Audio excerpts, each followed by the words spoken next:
So thank you very much, Maharaj, for joining today for this discussion. It's an honor to have you with us.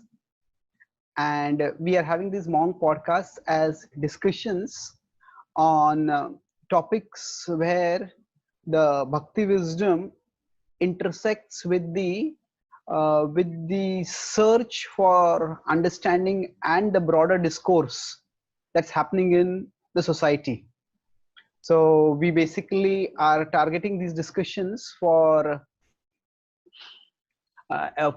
anyone who is interested in spirituality, especially interested in bhakti spirituality, and also wants to understand how bhakti concepts can be presented and discussed with a general audience in perspective. Okay, thank you, Caitanya-caran Prabhu. It's always a pleasure being in some discussions with you. We've spent many hours over the last so many years having many pleasant and meaningful discussions. So I'm glad that we have this opportunity once again. Yes, and thank this you. time on a public forum like this. Yes, Maharaj. Thank you very much for all the time you have discussed and guided me. So today I thought we could discuss on the topic of veganism and bhakti.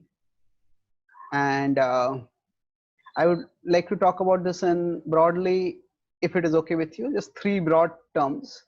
We could discuss about the rise of the vegan movement and how that is actually a very positive sign. Then we will talk about how at some places the being vegan and being bhakti sometimes diverges, and so how veganism indicates a rise in human consciousness, but how sometimes it diverges with bhakti, and how those who where it diverges, how we could address those issues. Okay, excellent. Yeah. I mean, everything you said is right. These are the three important points. Why did veganism, rise at all in the first place? And where does it diverge from bhakti? From the way we look at things, there are some fundamental differences. Yes. I would say that we have a lot in common with the vegans. There is a lot we agree upon. And there are some things we don't agree upon, Yes. you see. So I think in the course of this discussion, perhaps we can discuss both aspects. Yes. And discussing what is in common, what we both agree on, isn't a problem because it's easy. But where we differ is where probably we will need more discussion, I believe. Yes, Maharaj. And especially what would be the bhakti perspective on veganism, right? Yes. So from what I have read or understood, there have been three factors which led to the rising of what some people call as animal consciousness, and in fact or the vegan awareness. So one was that first is the sheer scale of animal farming that is happening, that is just unprecedented in human history. Then the second was not just the scale, but the brutality with which it was done. The complete commercialization and heartlessness with which it was done. And the third is there is overall, because of an egalitarian ethos, there has been, at least in some sections of society, an increased concern for those who are underprivileged or those who are victimized. So that idea of victimization has also extended beyond human society. So in specific places, certain factors would have played more role and less role but these are the three broad things. So that's what I had some thoughts. I think if I could put it in one word, it would be industrialization. The Mm, industrialization of animal rearing, the yes. industrialization of animal farming,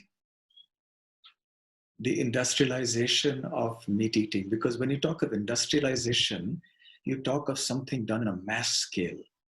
You talk of Yes. something done in a very organized manner. And even in industrialization, when it deals with, uh, you know, commodities, just ordinary commodities which are not alive, there is a degree of insensitivity that comes in, and Mm, impersonalism that comes in. And naturally, when there is an industrial approach towards animal farming, so there will also be an increased kind of impersonalism. And animal farming anyway is cruel per se. And then you bring in the whole industrialization concept and superimpose it on that, and do it on a mass scale like this, then it just takes cruelty to just another level. So I think because the cruelty increased to such humongous proportions and it became so in your face, so to speak, and so brazen, that any human being, who is sensitive would be very much taken aback or hurt or, very concerned about it, would be shocked. And mm, yes, I think over the years also there has been, shall we say, you use the word egalitarian ethos, let's say a liberalization of worldviews, okay. an opening up or a liberalization of worldviews is probably, so I think you're right. So the contribution of the industrialization of animal farming coupled with a liberalization of worldviews in Mm, general, especially in the Western world, that has probably contributed to this. yes, that's true. I have read some commentaries, of course, these are by devotees, who say that among the Eastern versions of spirituality that went to the West, Prabhupada was the first major spiritual teacher who emphasized on vegetarianism. Most other spiritual teachers did not, and in some ways, Prabhupada was a pioneer in providing tangible alternatives to people, because for many people in the West, to be vegetarian, they thought it means simply to eat vegetables. So that could also, I have not in detail examined historically that claim, but from what I know about many of the other teachers, whether from the Hindu tradition or from the Buddhist tradition, not many have in themselves emphasized vegetarianism as a as a important pillar of spiritual life. So Yes. And not only that, I think what Srila Prabhupada also um, bitterly condemned and criticized is the mass slaughterhouses, organized slaughterhouses. He does give a hierarchy of levels of consciousness of people. And the hmm, people who are most cultured, most civilized, most uh, spiritually compatible, who really have refined consciousness and who are very sensitive to the pain of others and who want spiritually, they would never kill animals. They would never cause pain to other living beings. So that goes without saying. But then Srila Prabhupada explains the whole hierarchy that the whole world is not going to be full of such people. At least not in hmm, this day and age, in the age of Kali, the Kali Yuga. So the Vedic scriptures gave sanction to people of lower consciousness and gave a kind of a permission to do hmm, something that was not ideal by higher standards, but yeah, still it was something that was permitted because at least there was some authority they were following. It was done to be done in a certain manner, hmm, um, following a certain procedure. And it was usually done in an individual level or on a small scale. So that was bad enough. I mean, he didn't in any way try to justify that. He criticized that as well. Uh, but he said, if you have to, if you really have to, and you can't do without it, then at least do this and don't kill the higher animals, especially the cow and the bull. You know, it's not that he was saying it's okay to kill the other animals, but he was saying if you just have to, then at least avoid killing the cow, then kill these lower animals and do it in a small scale. But today, he used to say what we have is these large scale organized slaughterhouses. And the whole society is just gearing up and eating meat and not realizing the kind of pain and cruelty that is inflicted on these animals. So he especially hit out at the organized slaughterhouse civilization. I think that very boldly he spoke out. This was in the 60s. And I think that was much before the vegan movement. I think the vegan movement really started something like the 1940s or something like that in UK. That was when it started. It was a kind of a splinter group of the vegetarian society or something like that over there. And they decided that being vegetarian is not enough. We must also avoid any animal products. Yeah. So it took many decades for the vegan philosophy to really become popular. But Yes. Prabhupada popularized the vegetarian philosophy, and even more than that, the idea of offering vegetarian food to Krishna and to make it prasada. So I think that was a very signal contribution that Srila Prabhupada has made amongst his many other contributions. Yes, Maharaj. I just did some research. So there's some statistics that more than 200 million people are killed for food around the world every day, just on land. 200 animals, you mean? 200 million animals are killed every day. So that works out to be, now if you include even the fish that are killed, then it goes much more. So what you said about the scale, it is shocking. Sometimes people have this argument that if humans don't eat meat, then the animal population will overgrow the earth. But there could be nothing further from the truth. I saw a visual where there is that if we consider all the animals that are there on in the earth right now, naturally living, they would be like a small mustard seed. And the animals that are grown in a factory farm would be like a boulder. So it's huge. I think it was John Lennon who said that if the animals formed a religion and they were to depict the devil, they would depict the devil in the human form. So I think somehow or the other, this idea that we have the right to enjoy the earth and exploit the resources of the earth, be it animate or inanimate. You know, plants and trees, or be it animals and fish and so on. That is essentially at the root of this kind of a feeling where we feel a sense of entitlement. Yes. That the earth is ours to exploit because we are the mighty ones here. That is true. And as it goes on, and progressively, I think what has happened is a lack of godliness, a lack of understanding of the spiritual essence of religions. You know, because religion has at its core its spiritual essence, and then there are so many other things around it. Yes. You know, if people forget the spiritual essence of the religions and just get caught up with the other things around it, then we have a problem.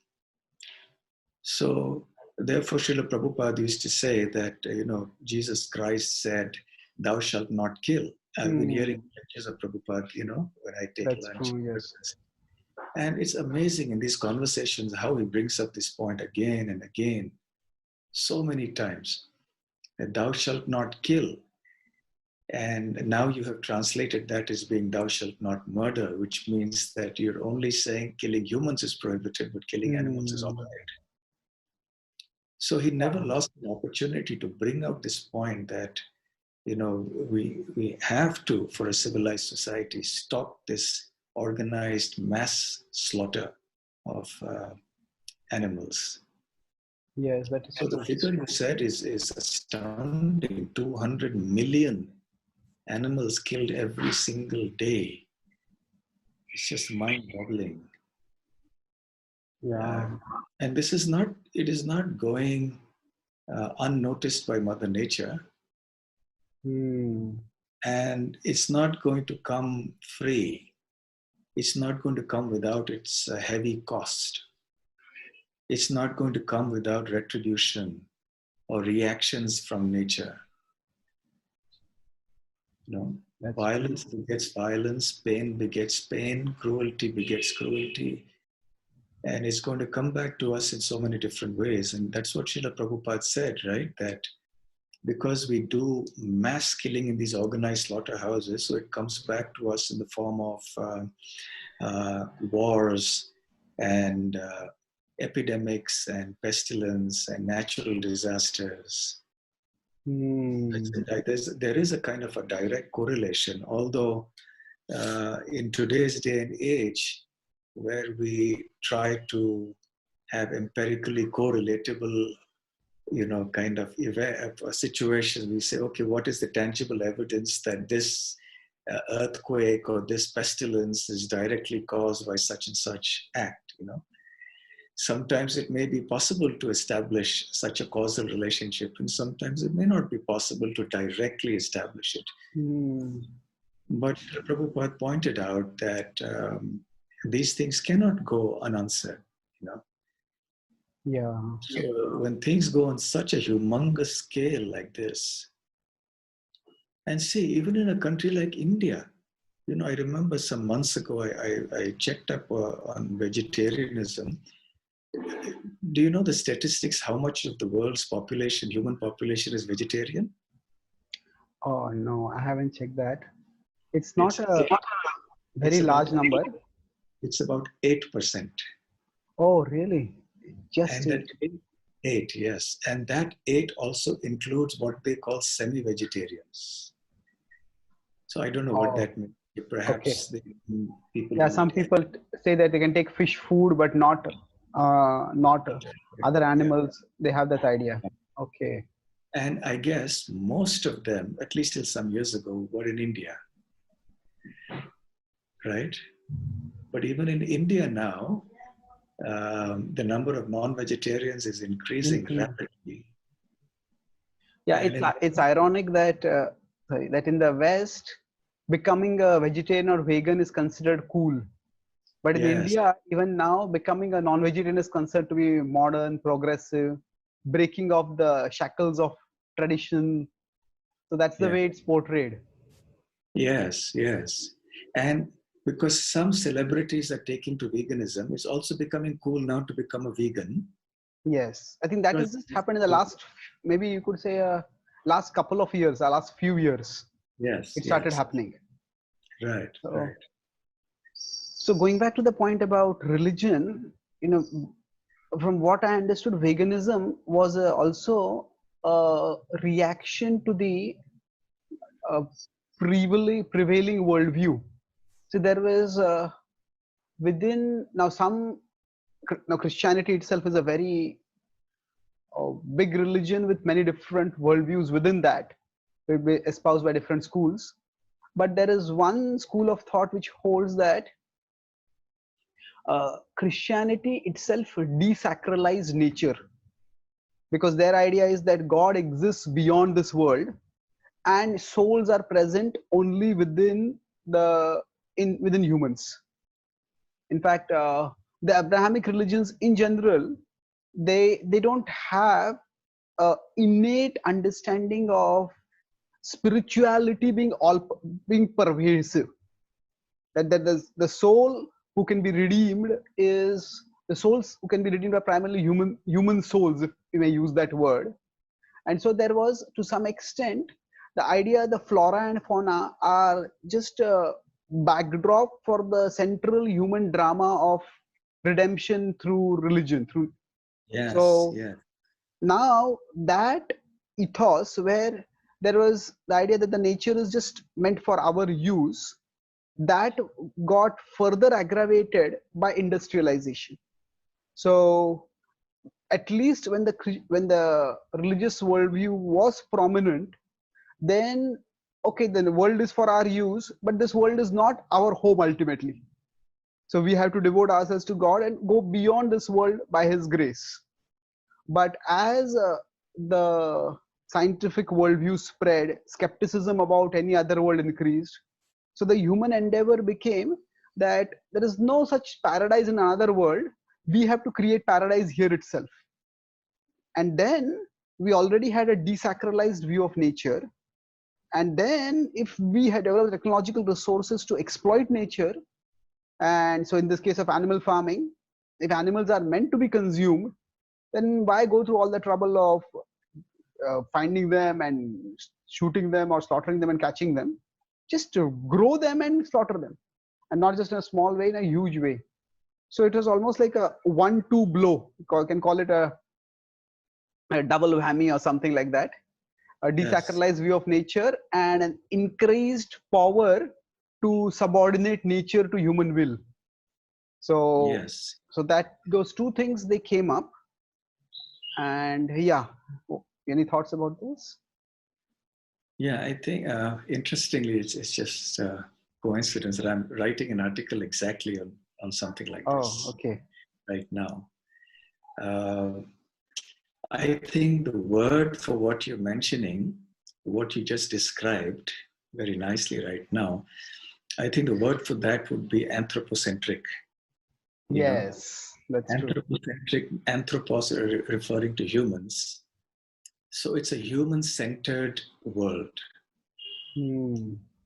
a world of human exceptionalism, where Yes. humanity uh, has developed a certain arrogant worldview where it believes that it is the most important part of this creation. It is the very purpose of this creation, and that everything else in the creation is meant to be subservient to its whims and its needs, and is meant for its exploitation and enjoyment.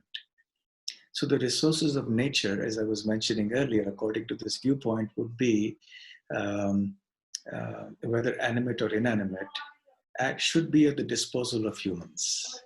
Hmm. And when you have such a philosophy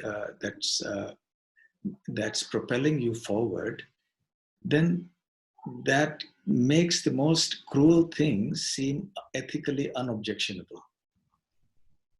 Because Yes. when you say that the animals don't have a soul, then you're not killing something that is conscious. And also, when you say that it's meant to be like that, it's meant to be that everything else is meant for human beings to enjoy. So humans become like the mighty Lord of the earth. The might is right, and this is mine to enjoy. So Hmm. this kind of a theology, that is underlying, a theological understanding that underlies the aggressive approach towards nature, was, I think, reaching its peak by that time, by the 1940s and 50s and so on. And it Hmm. was still growing. It didn't still catch up till quite a few decades later. I think veganism, even in the West, probably it must have started really catching on not more than 20, 30 years ago. Am I right? I think. Oh, yes, definitely. It's just I don't think in it the was last, such a big word. yeah, I think 2, 3 things which really triggered this was that overall the scale of violence that was being done, that started coming out to people's eyes. there are organizations like PETA. They made videos like Meet Your Meat. And when that started coming out, that really jolted people. I've always wondered about this cognitive dissonance almost in westernized society, that there is so much love for pets. So dogs and cats, they're treated as more than family members, like beloved children. Yes, And at the yes. same time, there is such Really. indiscriminate slaughter of animals. Yes, yes, So I used to wonder how this happens. So one factor I've understood is that it was concealed. It was yes, that the sheer the scale of violence was concealed, and yes, once it started becoming apparent, a lot of thoughtful people started thinking, I don't want to be a part of this. yes, yes. I mean, So there have been thinkers in the Western world also who have considered eating meat abhorrent. I yeah, mean, what comes to mind immediately is, say, George Bernard Shaw. He was famously said at one time that I'm a vegetarian because I don't want to make my stomach a graveyard. graveyard, yeah, that's true. And then coming to the 60s and 70s, or maybe a little later, you had the Beatles singer Paul McCartney, I think it was him, saying that if slaughterhouses had glass walls, then everybody would become a vegetarian. Yes, that's true. That's a So from the time of George Bernard Shaw to McCartney, if you see the difference, there weren't organized slaughterhouses on this scale at the time of George Bernard Shaw. He had an hmm, in-principle objection to killing any animal, okay. and the fact that he didn't want to make his stomach a graveyard. So that was an in-principle objection, even at that scale. But for Hmm, Paul McCartney, there's an added dimension to it. And the dimension was that in those 70 or 80 years, which must have elapsed between the two, these organized slaughterhouses had come into vogue. So then McCartney and others like him were able to see that this is yeah. really getting out of hand. It's just too much. There's humongous cruelty here. Hmm, yes. And therefore, it is around this time that the counterculture, so to speak, began.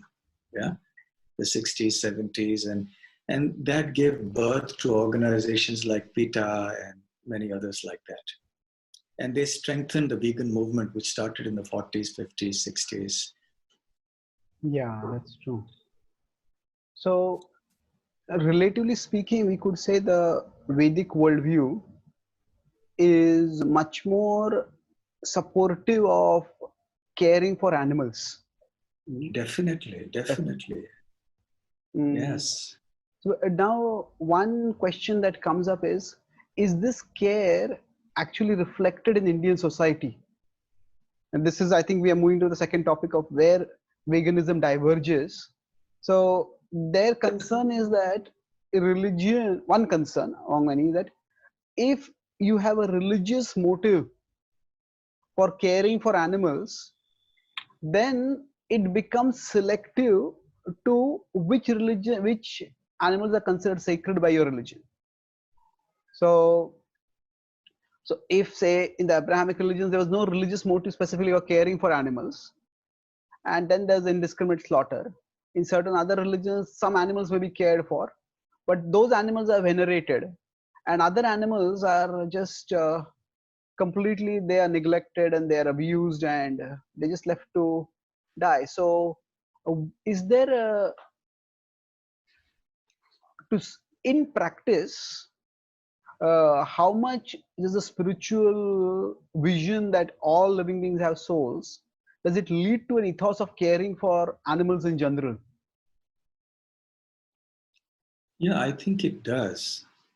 But in India specifically, I think what has happened is because of the degradation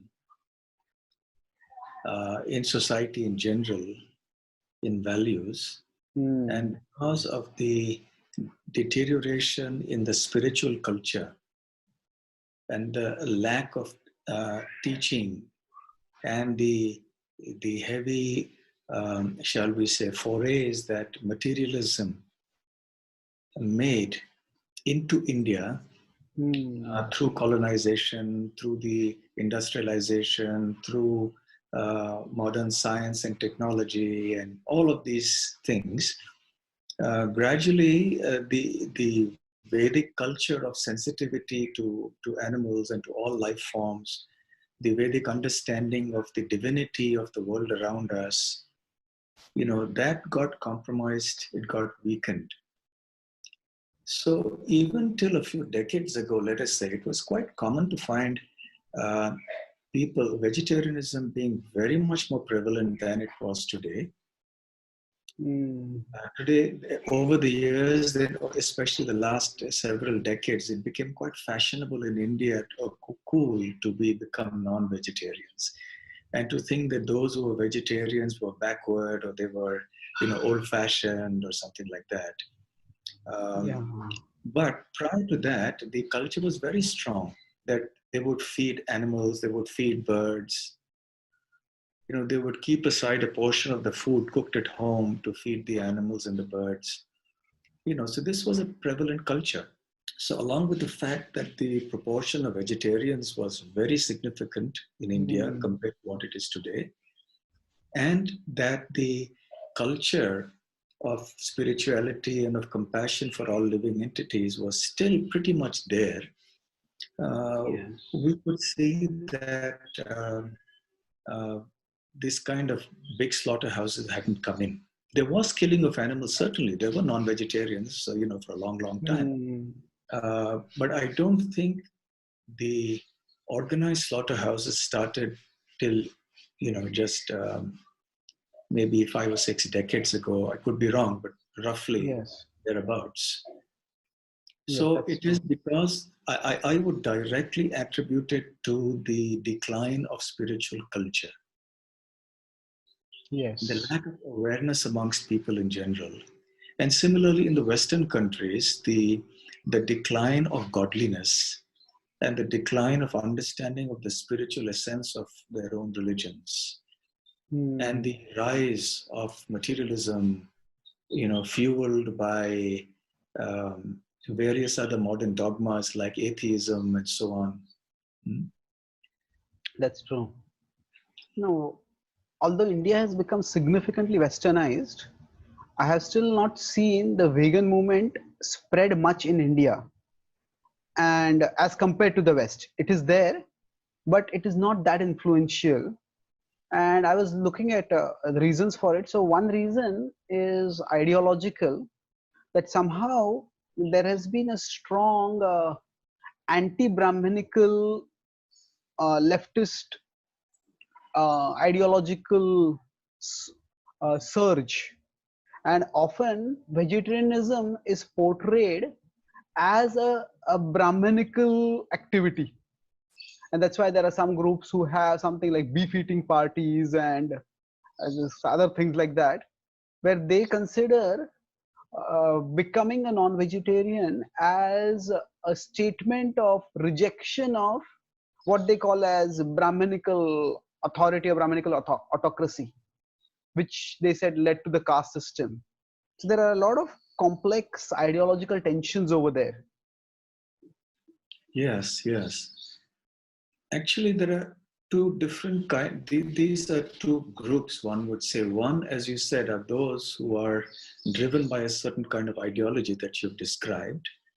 And because the Brahminical culture promoted vegetarianism, and Hmm. because there were undeniably injustices of various sorts perpetrated on many people, so Hmm. this was a kind of way of getting back, a retribution of sorts for the injustices meted out to them in history. And so deliberately going for beef eating parties or slandering the Brahminical culture and the whole concept of vegetarianism, etc., came into vogue, Hmm. basically, over the last maybe 5 or 6 decades in India. And also, it was cool for another section of people who were trying to imitate the West, who were influenced by the West heavily. because of the modern educational system in India being heavily dominated by a Western approach. Yeah. The Indian educational approach, or the traditional Vedic approach, so to speak, having somewhat kind of receded into the background. So these people who were influenced by the West, they started moving from vegetarianism to non-vegetarianism. So you have these two classes of people moving from vegetarianism to non-vegetarianism. One who moved into this Okay. kind of leftist space, the other moved into the Western liberal space, and they moved in. And you mentioned earlier that veganism hasn't caught on much in India. That's a fact. It's true. But if you also notice, India in copying the West is always a few decades behind. Yes, exactly. Yes, so the fads and fashions of the West usually take a few years till they become well rooted in India. So now already a few celebrities have become vegan. So, you know, they're probably earlier they were non-vegetarian, but they went straight to vegan. It's not that they were vegetarian and then became vegan. So they made that plunge probably because they were influenced by the teachings of the proponents of veganism. Yes, that's true. An interesting thing that comes to my mind is that, you know, one time I was reading a newspaper article and there were letters, and this one lady had written an article or a letter, I don't remember now, in which she said that when she went abroad one time, she was asked by her host that, oh, I don't think you'll be eating beef, right? You're from India. So she took offense to that, and she was writing in the letter that I'm tired of people thinking that I am vegetarian because I come from India. And this is the Californification of India. California, because it's, you know, maybe she had gone to California or whatever. So that's how now people are thinking that, you know, we don't eat beef and all that. But my immediate response when I read that was the Californification of India began when you started eating beef in the first place. You know, it was because your grandparents never ate beef. That's true. So you started eating beef because the Westerners were eating it, and that's what it was a cool thing to do. It was in vogue to start eating beef. So you started eating beef. And now, because the vegan philosophy is coming in from outside, and condemning it as, you know, the Californization of India, or the Americanization of India, forgetting that you're starting to eat beef in the first place was because of that. Yeah, that's quite striking. That's the progressive, we could say the spiritually progressive trends from the West do take some time to catch up. Among the various trends, we could say the environmental consciousness, veganism, yoga, mindfulness. I think the one that has relatively caught up is to some extent is yoga, because some prominent Indian leaders have championed yoga. The matter of, say, International Yoga Day has become a matter of national pride. So I don't really know how many people have vigorously started practicing yoga because of that, but at least that has caught up from the West. It has now started coming to India, but we have not had that many celebrity champions of veganism. The people may adopt it, but to publicly champion it. And I think one difference between yoga and vegetarianism is that yoga involves just adding something to your life, but veganism involves removing something from your life. Okay, there's a food that I'm going to eat and I have to give it up.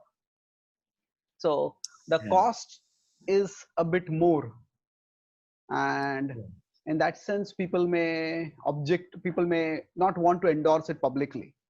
Now, even in this, Al Gore had made that movie The Inconvenient Truth, about the environmental crisis, he did not go into the direction of how non-vegetarian food is causing the environmental crisis. Although there is a major a shift to vegetarianism could be one of the uh, financially speaking cheapest way to address the environmental crisis, he avoided that. So I think that the personal cost in terms of uh, say sacrifice or loss of certain pleasures, that makes this seem to be a intrusive territory that people don't want to tread on. Yes, because there's a vested interest here. Um, Also, I think as far as India is concerned, because yoga is something homegrown, it's here. There's already a culture, although it has declined, but it's there. Everybody knows about it, even though not so many people actually do it, but people know about it. Whereas the vegan concept is a little alien. Vegetarianism is homegrown very much.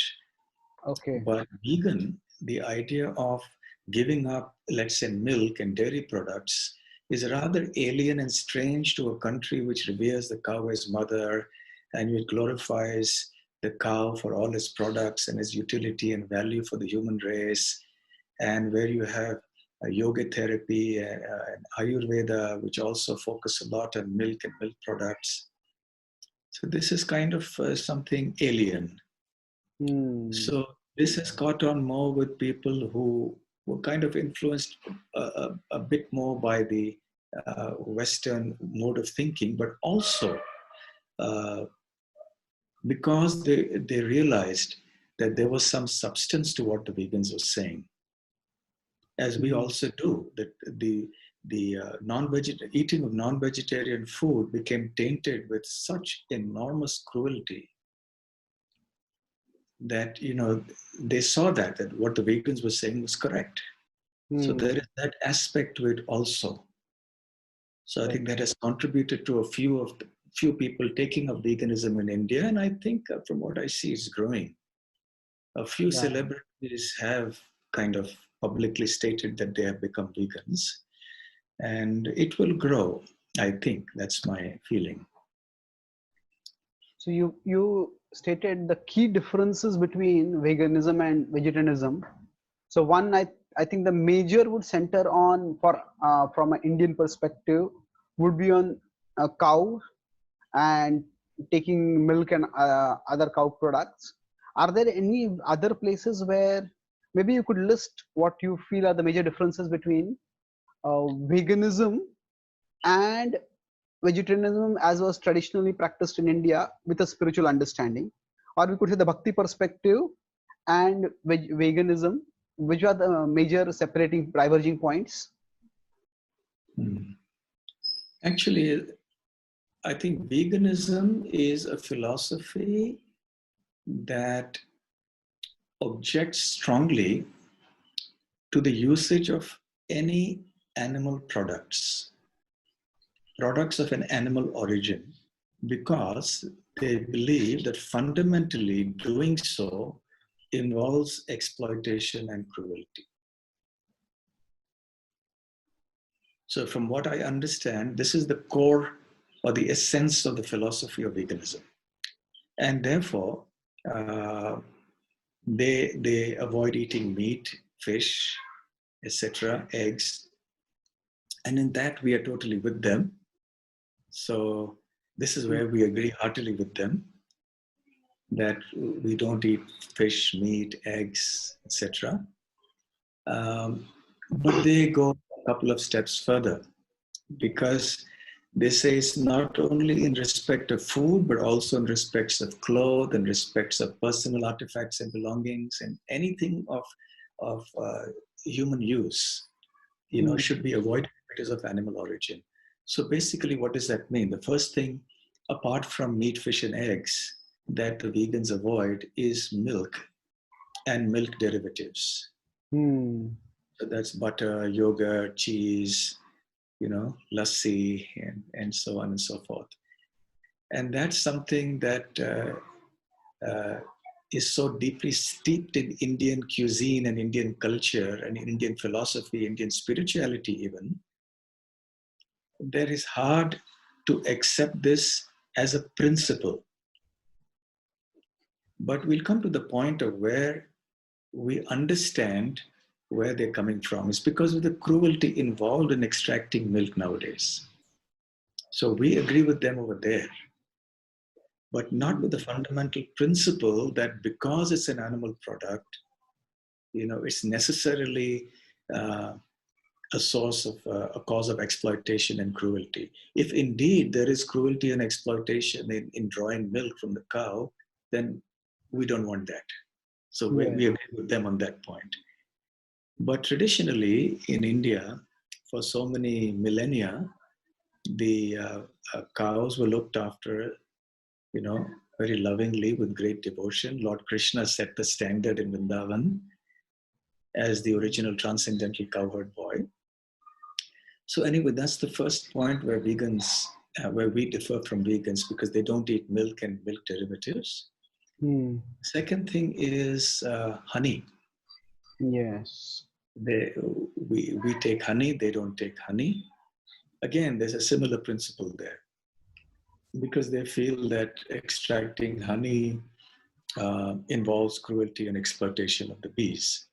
In as much as milk is important for us civilizationally, spiritually, culturally, honey is also important. If you look at our deity worship, the Panchamrita Abhishek, the 5 nectars with which we bathe the deities, right? We have, of course, milk, we have yogurt, and we have ghee. And then we have sugar water, and we have honey. Honey is one of the 5 items with which the deities are bathed at the time of the Abhishek ceremony. Honey is offered, I think it's in Hari Bhakti Vilas or somewhere, I can't cite the exact reference now, but Sanatana Goswami mentions that if you offer honey to the lotus feet of the Lord, the Lord is very pleased, and it's far greater than so many thousands of Rajasuya Yagyas or something like that. So you also have honey in the Madhuparka, which is offered to the Lord. So in various types of worship and even in receiving guests, honey was very much used in our spiritual and religious practices. And even in Ayurveda, it is such an important means of therapy. It's used for its medicinal value as a standalone medicinal item, apart from sometimes acting as a vehicle for other medicines, because it's sweet. So if you want to take a bitter medicine or something, then you can use honey, or in combination with that bitter medicine, perhaps it's more effective. So from the point of view of worship, from the point of view of Ayurveda, even the yogis, they had milk and honey. Even today, you say it's a land of milk and honey, right? When you want to say that everything is in abundance. And milk and honey are 2 of the best sattvic foods according to Vedic philosophy, in principle. So even though the honey comes from bees and so on, and but still somehow it's sattvic, because food is considered sattvic according to the kind of effect that it has on the one who consumes it.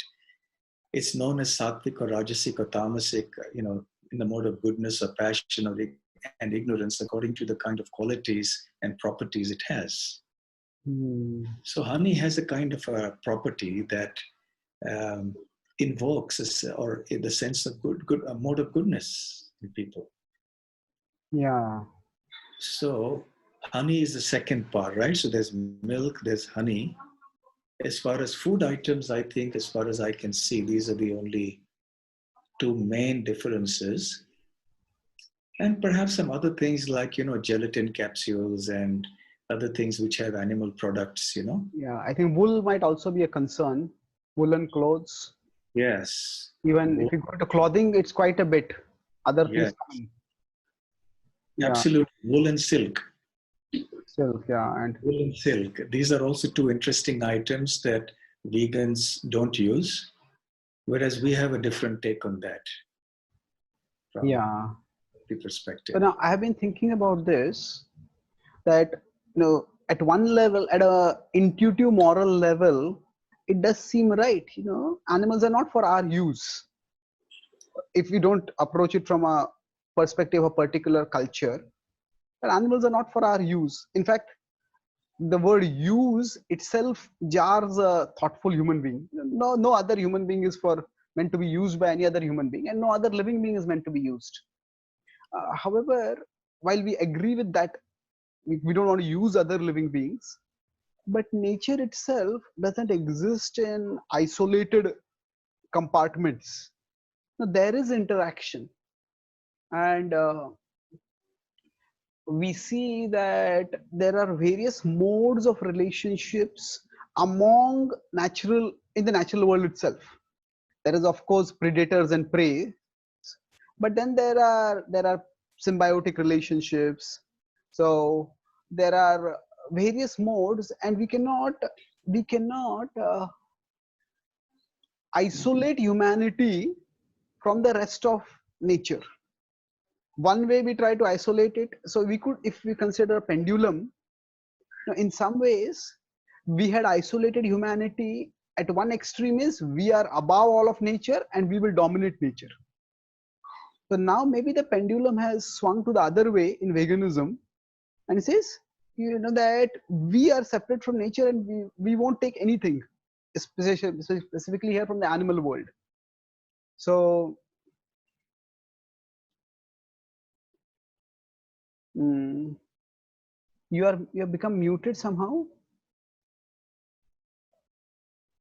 I don't Okay. know what happened. It suddenly Oh yeah, went off. but I think it's overall that it's continuing recording. Okay. So from a rational or a moral perspective, without if we start with, whenever I try to speak with new people, I try to approach with a minimalist assumption approach. That means if somebody doesn't have to assume that this thing is right or this thing is right or this thing is right.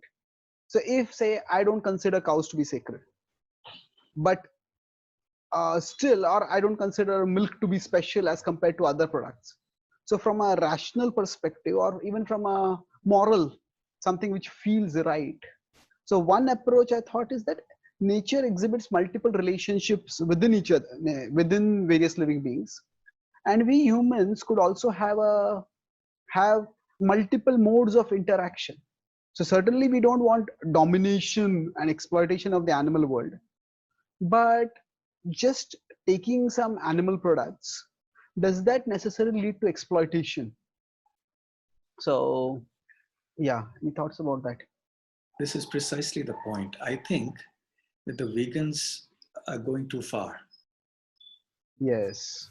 I mean, up to a point, we are right there with them, totally in tune with them.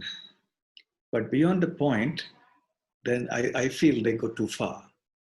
And I think you said it very nicely that it's not one or the other. It's not that you have a feeling of exploiting everything, and that if you don't want to exploit, then you can't use anything. That is impossible. Instead of using, I would say there is harmonious interdependence. Yes.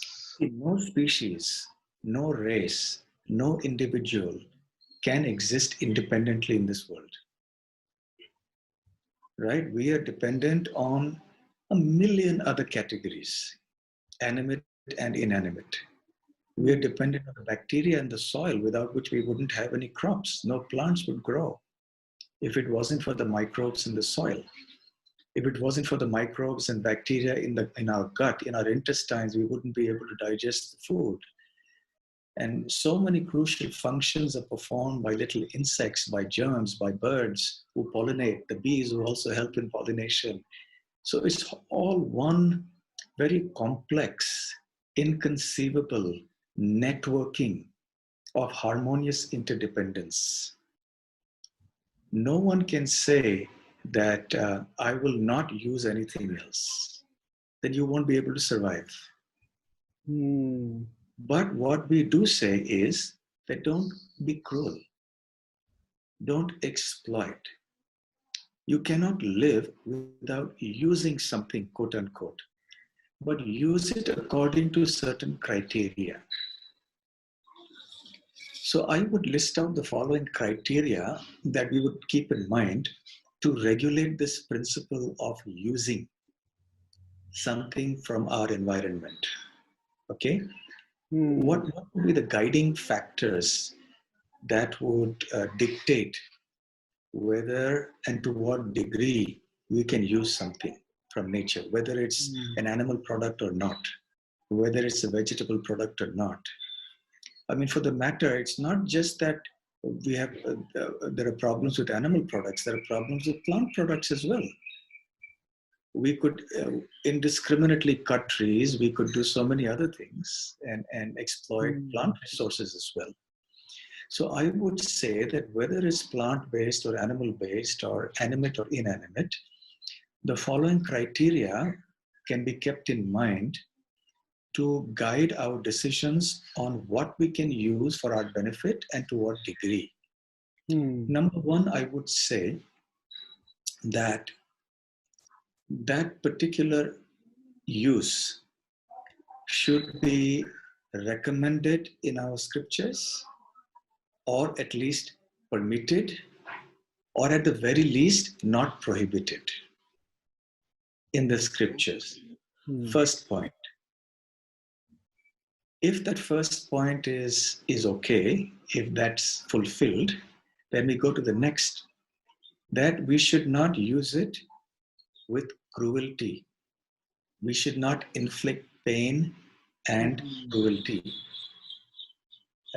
upon whatever it is. It may be a tree, a plant, an animal, or an insect, whatever it may be. Even a mountain, a river, anything. So that's second. The third, and by the way, we can be cruel to inanimate things also, even though they can't perhaps feel like we do. But by cruelty, I mean a form of exploitation and unjust assault, on other entities. So that's the second point, which is that there must be no cruelty and inflicting of pain and unnecessary assault on the category which we propose to use. The third, not only should there be no cruelty and pain inflicted on that category, in fact, we must have love and devotion to it. We must love everything in nature. Of course, our understanding is, and I'll come to this a little later at the end, but if you love Krishna, you love everything else. Okay? But still, we must love everything that we do. So we love the cows. When you love the cows, you serve them with love and devotion as Krishna did in Vrindavan, then you can't be cruel to them. If you are cruel to the cows, it means that you haven't understood what Krishna's system was. You haven't got this point right, that these cows are not to be exploited and not to be cruelly treated. So we must offer with love and devotion. We serve them. And even if they're, let's say, bees, now you can't love a bee like you can love a cow, right? In a cow, you can actually have a reciprocal relationship. You love and stroke the cow licks you, and there is a very tangible reciprocal relationship of love that is perceived. But with a bee, you can't have that. But you can still do it in a way that in your heart, there is an understanding that this bee is also an agent of Krishna. And we can also deal with the bee in a way that doesn't cause it pain, that doesn't deprive it of its nutrients, of its life, and so on. So there is a kind of an inner feeling of compassion, of love. So that's the third point, love. I would say The fourth point would be that whatever we should use in moderation. So that's about the quantity. Because even if you have a sattvic food, let's say milk, but if you drink too much milk, you're going to have a problem. So you can't justify excessive consumption of milk on the grounds that it is sattvic. So sattvic not only identifies certain kinds of foodstuffs, but it also indicates that these things must be light, easy to digest, and therefore must be partaken of in moderation only, not in excessive quantity. So therefore, that's the fourth point, that it should be done in moderation. And finally, I would say, after all these things are done, then it should be offered to Lord Krishna with love before we use it. So whether it's milk, or it's honey, or it's food grains, or it is a new cloth that we have got, we will, in fact, the Shastras even talk of medicine. We have to all offer it to Krishna with love and then consume it as prasadam. So I would say these are the 5 criteria on the basis of which we can utilize what Krishna or God has provided to us in the environment. If we have these 5 guiding principles or these 5 criteria in mind, then I don't think that it is wrong in any way to utilize things from the environment. That's beautiful. This is very well thought out. I'll repeat this. Scripturally authorized, cruelty-free, with loving attitude, then In in moderation. moderation, and then offered to Krishna. Yes, yes. Okay. That's now. All 5 have to be there. Yes, that's true. So, with respect to the second point of cruelty-free, say there is a traditional argument that cows give more milk than what their cows need. And in that sense, cows have been designed by nature to provide milk to humans. Now, the counter argument that, say, the vegans have is that we don't see that in nature. Quite often, you have to restrain and deprive the calf. And only then you can get the milk for humans. And also that when we as humans, when we grow up and we take milk, other species, most species take milk during their weaning phase, when they're in infancy. But we don't. But only humans take milk later on. So beyond that, we can address the specifics. But beyond that, there is this basic principle that whatever is done in nature, that is the way we should be doing things. So that premise itself is everything natural. By natural means, how is it is done in nature? Is everything natural the way humans should be doing it? Just because natural, that doesn't necessarily make it desirable or necessary and mandatory for us. So could you comment on these two perspectives about it? I'll come to the second one first. What we can use from nature, what we can't, etc., is not up to us to freely decide independently. That's one of the 5 criteria. The first one was it must be scripturally authorized. Okay. So what is meant for a human being and what is not meant for a human being? What is nature's arrangement for the human being? What's nature's arrangement for the tiger or for the bee? Is not something I can simply decide on my own. I have to see the larger scheme of things as ordained by the supreme authority.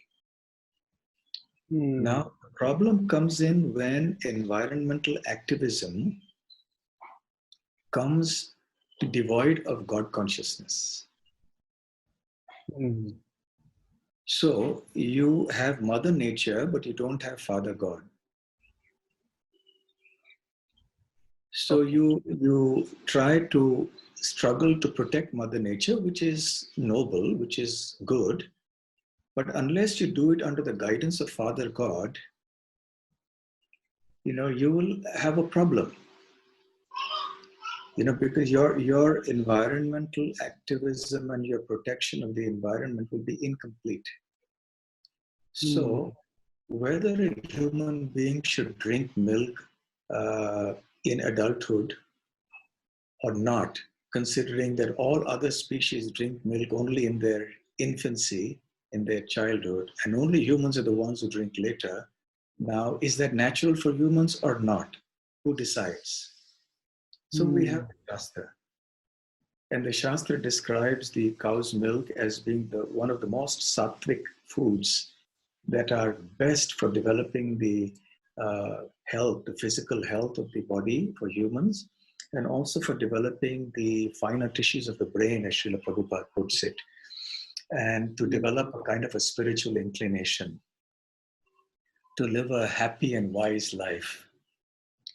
So, therefore, decisions about these things must be seen with reference to God's plan for us in this world. And therefore, when you divorce God from your picture of the environmental protection, all conundrums come up. So if we bring in a plan for us and we accept that this is how it is, then things become much simpler. So coming to the first point, I think about the calf, right? The cruelty when the calf is deprived of its rightful share of... 1 minute before, if I can just respond to this point a little bit. See, as soon as we start talking about God and God's plan, at least today's mind takes it as, it's your religion, your God's interpretation of things. So quite often people have to take certain leaps of faith to accept that this is God's plan for humanity, because even within religions we see that not all religions mandate or stress vegetarianism with equal emphasis. So this of course could lead us to a separate discussion in future about, could we arrive at a universal basic understanding of what being spiritual or being God-centered could mean. But at this stage, when we talk about the plan that God has, that what all can be taken from nature and what all can be not taken from nature, we could, if we just approach it from a rational perspective, then we could say that there are so many things in human society that we don't do, that we humans wear clothes, and that's a sign of human culture. Now in humans we have pair bonding in the form of marriages, and in some ways it's essential because the human offspring requires far more care than any other species. So other species, the offspring can just, for example, birds that have or egg fish and fish babies, they might just be able to live on their own right from the beginning. So there are significant differences between human society and the animal world, and many of these have actually ensured the survival and the flourishing of human society. So is it, even if I don't bring in a religious angle to it, even I think from a rational perspective, we could make a case that the animal world and how things are done in the animal world need not be a benchmark or model for how human society has to function. Yeah, good point. You know what I would say in this regard? I would think it will be a good idea to introduce the concept of the three modes of material nature. Okay. and tell them how we are all guided and governed by these three modes. Hmm. And they make us act and think differently. And why it is important for us to be governed by a particular mode, let's say the mode of goodness. Hmm. And what are the characteristics and consequences of being in the mode of goodness? And similarly for the mode of passion and ignorance. If that is presented in a very scientific, in a rational, in a logical manner, it is there for everyone to see. If one gives sufficient examples, etc., from the world around us, then people will get it. And then we say, okay, so now let's examine different foodstuffs from the point of view of the kind of effects they have on people. Hmm. So let's talk about foodstuffs. So even if you bring them to Bhagavad Gita, but tell them, okay, even if you don't accept Krishna as God, at least accept some of these principles here. Your theological beliefs will come to later.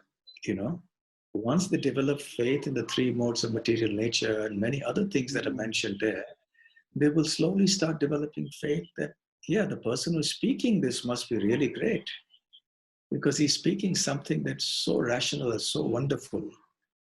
And they will develop faith in Krishna automatically. So then we talk about the effects that drinking milk can have. By milk, I mean not the modern milk from the industrial farming, dairy farming, but the Hmm. original pure milk, where the calf got its share and everything else, Hmm. cruelty free. Then they will understand that, yes, it's meant for us. That's number one. Number two, we can talk of history in terms of traditions. You look at all the great yogis and renunciants and others who lived on very frugal diets.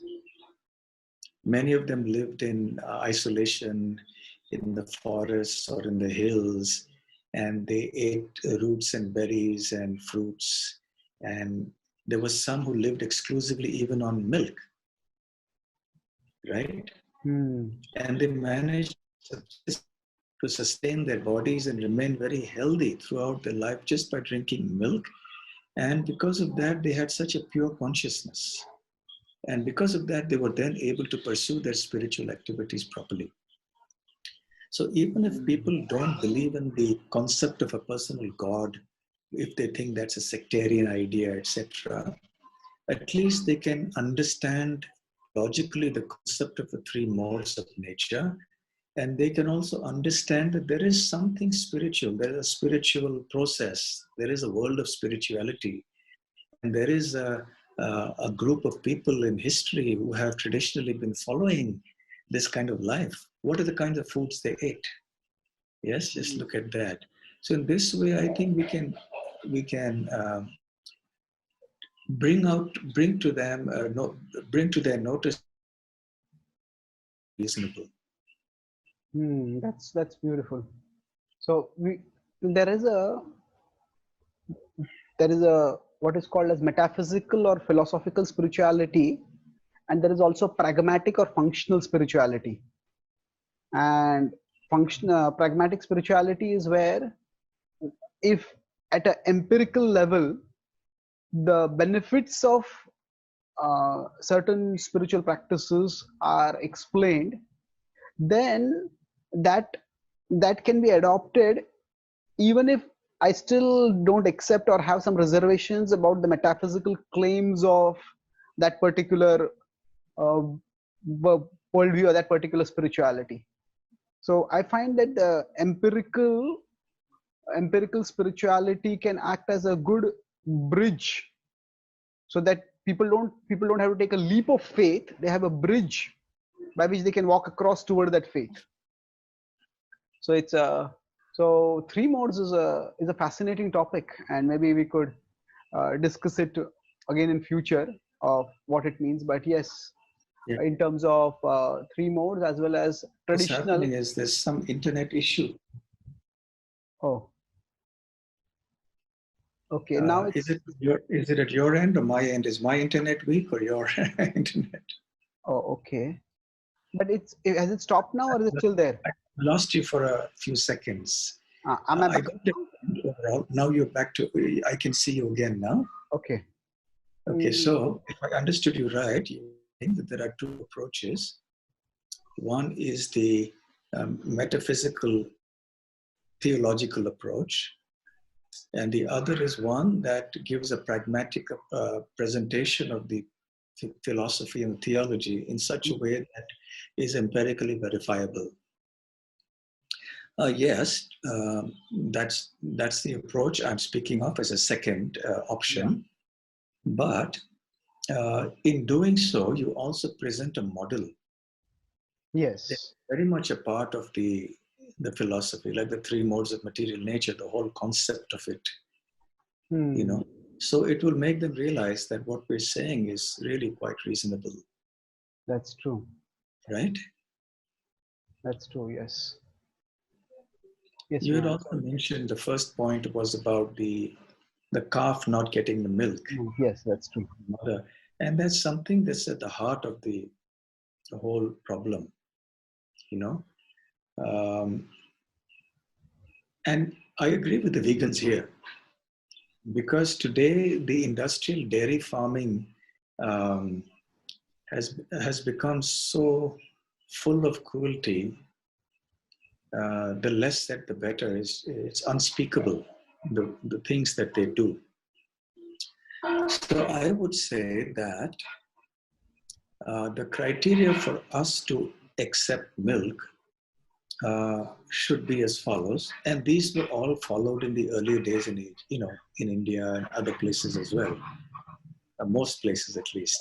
The first and most important criterion is, at the very minimum, don't kill the cows and the bulls and the calves. Okay. Okay, at the very least.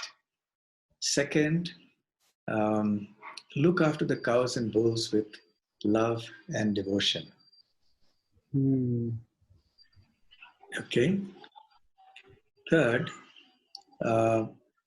don't feed or inject into the cows or the bulls various types of chemical substances and hormones and what else, unnecessary antibiotics and so on, just to boost your production of milk.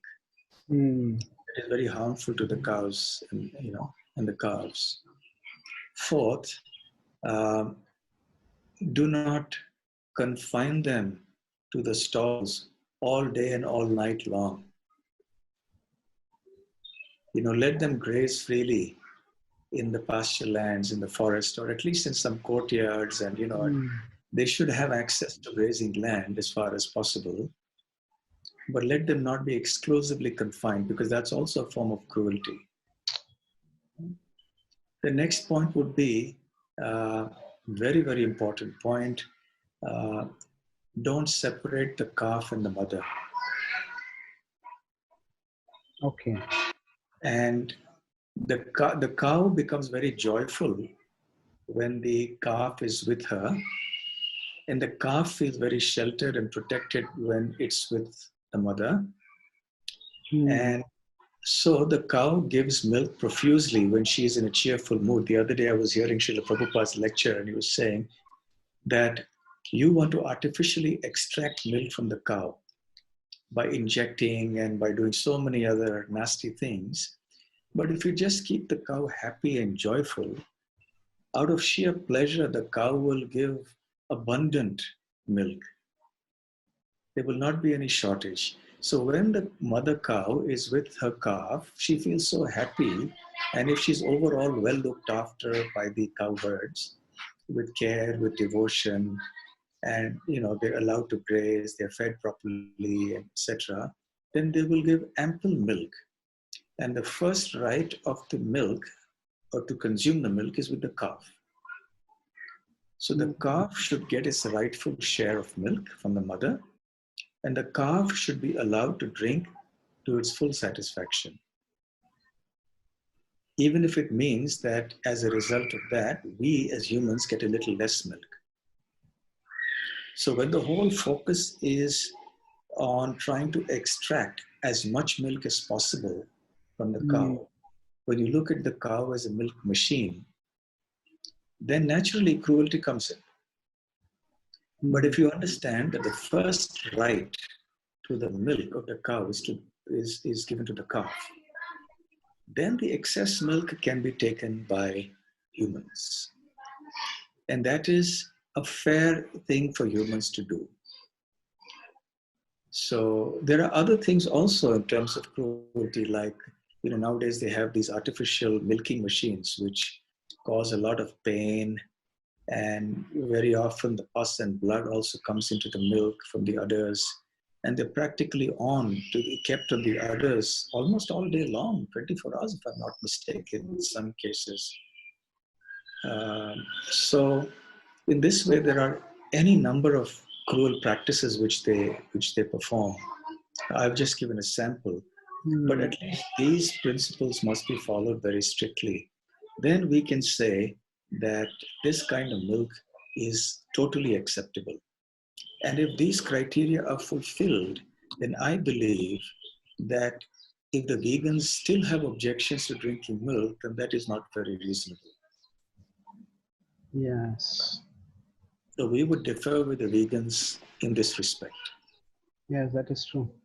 I think there are not many, they may not even have an experience of a culture like this where animals are cared for. So there is an animal ecosystem, we could say, and we humans are not interrupting it, but rather we are facilitating it. So if you say the cow and the calf are not separated from each other, then their natural ecosystem is going on, but then we are, so rather than, we could say, taking from the animal world, we are actually giving, we are facilitating, and then that would be quite remarkable. Now I would like to, maybe if you would like, I believe that you have inspired the devotees in Melbourne to start a whole project, Mother Cow Dairy, where they are having Australian farmers taking care of cows, and we have Ahimsa milk coming up. Would you like to speak a little bit about that? Yeah, I mean, it's a project that's quite dear to my heart. It's very important. And that's one thing that Srila Prabhupada really wanted. He wanted us to have milk of this sort. Now, you see, when we tell people that you must not drink the milk supplied in the supermarkets from the industrial dairy farms because of the cruelty and so on and so forth, and you must drink milk that is only cruelty free, etc., etc., the question arises, where is such milk available? So one way out is to have our own farms, which Srila Prabhupada very much wanted, and indeed many of our temples worldwide do have farms. It's very challenging to run a farm, to maintain it, keep it financially viable. So many issues connected with that. But in Melbourne, in this project, the Mother Cow Dairy, the effort is to try to make it a little easier, in the sense that to not directly start a farm oneself and then bring on cows and bulls and get land and grow, manage the whole rearing of the cows oneself, but to go to people who are already experienced in this, who already have their own land, who are experienced farmers for generations, who know this job, who know what it takes to rear cows, to feed them, etc. But when we approach these farmers, we go there with some conditions. And we say, well, look, you have, let's say, 200 cows and cows and bulls, etc. Now, we'll select a certain number of your herd, let's say 50 or 100, maybe even the entire 200. So if it's a group of 50, then we say these 50 should be looked after according to the terms and conditions that we lay out. which is basically all the points that I mentioned earlier, that they Okay. should never be sent to a slaughterhouse. They should be looked after with love and devotion till their natural death. The calf should never be deprived of the association of its mother and the mother's milk to it. So all of these conditions. And if the farmer agrees, then naturally he will see that it's going to cost a lot more. Because the way modern industrial dairy farming is set up, the economics works and the milk in the supermarkets is so cheap because the farmers sell the bulls and the bull calves and also the cows that they take to the house. And they make a lot of money from that. So therefore, the supermarkets are able to pressurize the farmers to sell milk at a very low price. And sometimes milk is even cheaper than water. The good qualities of mineral water. The higher end, top end mineral water can be more expensive than milk. But it's an artificially suppressed price. It is being subsidized by the killing of the cows and the bulls and the calves. So we tell them that yes, we are willing to pay you that subsidy. So we will pay you that extra amount. So it can come to as much as 3 to 4 times the cost of the milk. If it's available at, let's say, $1 a liter or $2 a liter, whatever it is, let's say $1 a liter just for argument's sake, then this milk would cost, let's say, $4 a liter. And we tell them, yes, we're willing to pay you $4 because that's actually the cost of the milk. This is and then quite a, yeah. We market it, and people who buy into this ideology of karma-free milk, exploitation-free, cruelty-free milk, etc., then they're willing to pay that extra amount to buy this milk. Yes. So the farmer is happy because he gets whatever he needs. He gets his reasonable profit margin. In fact, it's better than the margin he gets by selling to the slaughterhouses, to the supermarkets. And he also feels satisfied that he's contributing to a good cause. And from our point of view, we have somebody who knows how to look after cows and bulls, who has land, who has the experience. And we are also reasonably assured that our cows and bulls are not going to be sent to the slaughterhouse. Of course, it also means that you have to oversee and monitor and ensure that things actually go on according to the terms agreed. Yes. So this is called mother cow dairy. So there are a few devotees in Melbourne, the devotees who are really doing a magnificent job. They're struggling really hard, and they're facing so many challenges, but they're carrying on. Now they're distributing the milk in Sydney as well, and some devotees in Sydney are helping out to distribute. I think they also send it to Perth. Yes. Although the cost rises even further because of the transportation. But it's a kind of a model which is replicable. If it can be done elsewhere, then here we have an option, for not only devotees, but anyone else who is sensitive to this cause. And they have ahimsa milk available. Even in the UK, there is a devotee there who manages this ahimsa milk project. And many people buy that milk. Yeah. It's more expensive than the regular milk. Yeah, what I found especially, thank you for sharing that. I found especially significant about the project in Melbourne is that what you said, that we were able to outsource it to others. And so it's more not like we have to do it ourselves, which is going to be difficult for us, especially abroad, unless we have already a farm community where we have to take care of cows, and that is a whole huge project in itself.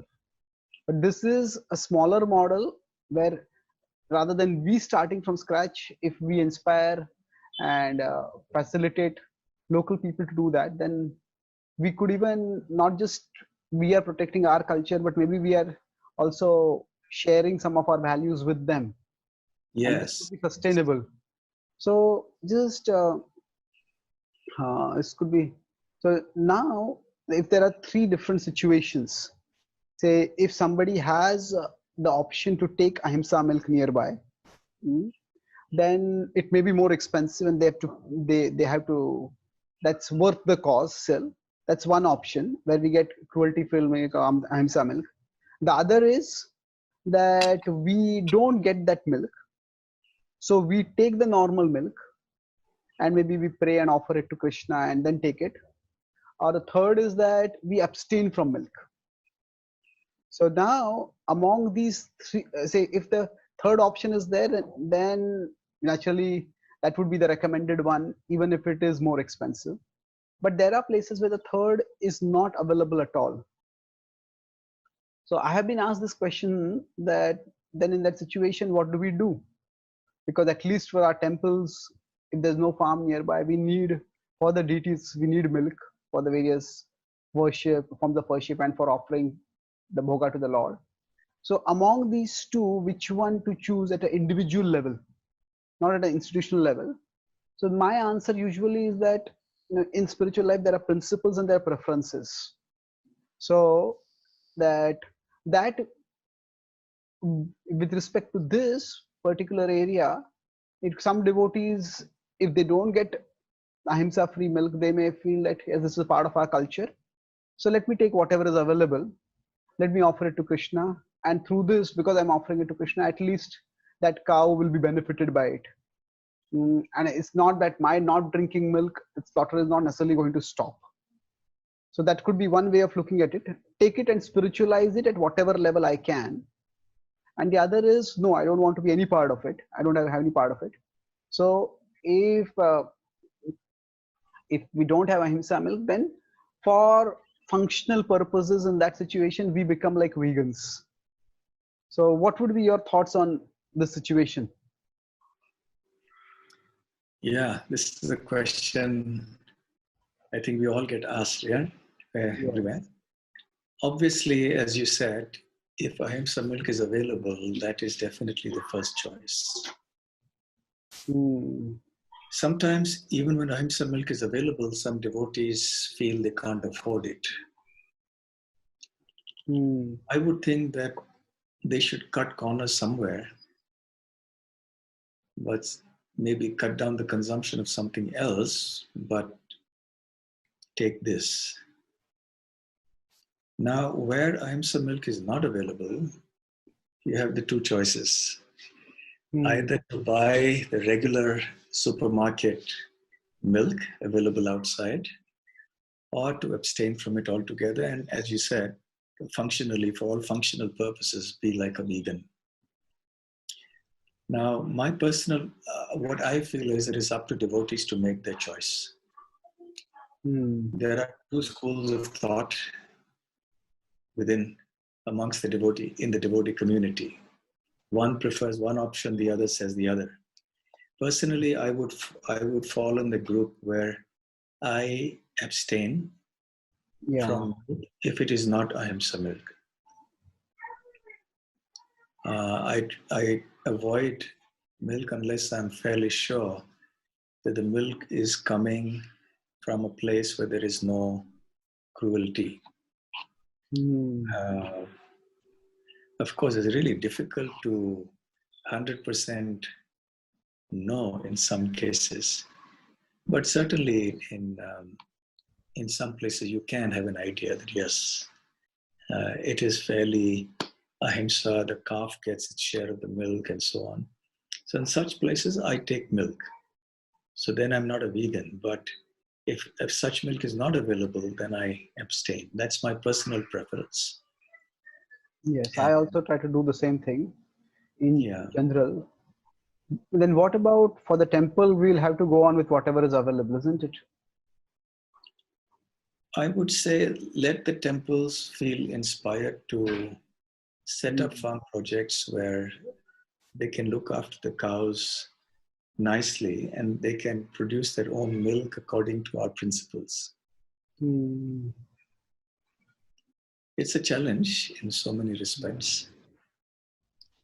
But Srila Prabhupada really wanted our temples to have farms.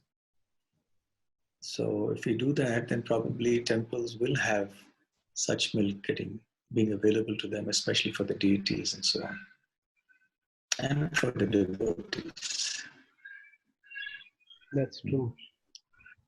So I think this is an area that's a little tricky. Yeah. Not for me, but in the sense that for me, I'm clear about it. But many devotees are caught between the two options. So I can just tell them, look, this is what I do. Now you Yeah, choose what you would like to do. that's true. Just to go back to a slightly earlier point, there is that because when say any particular initiative is infused by a religious motivation or inspiration, it tends to become selective. So, from a rational perspective, how could we explain why there is so much veneration of cows? That in fact in English there is a phrase itself called "holy cow," and that is used to signify any object of irrational veneration. So the idea that in Indian culture cows are venerated, that is sometimes been caricatured.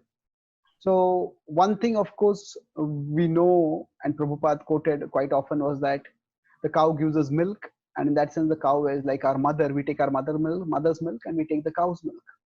So I also read that in some families, that the children would take the milk of only their cow.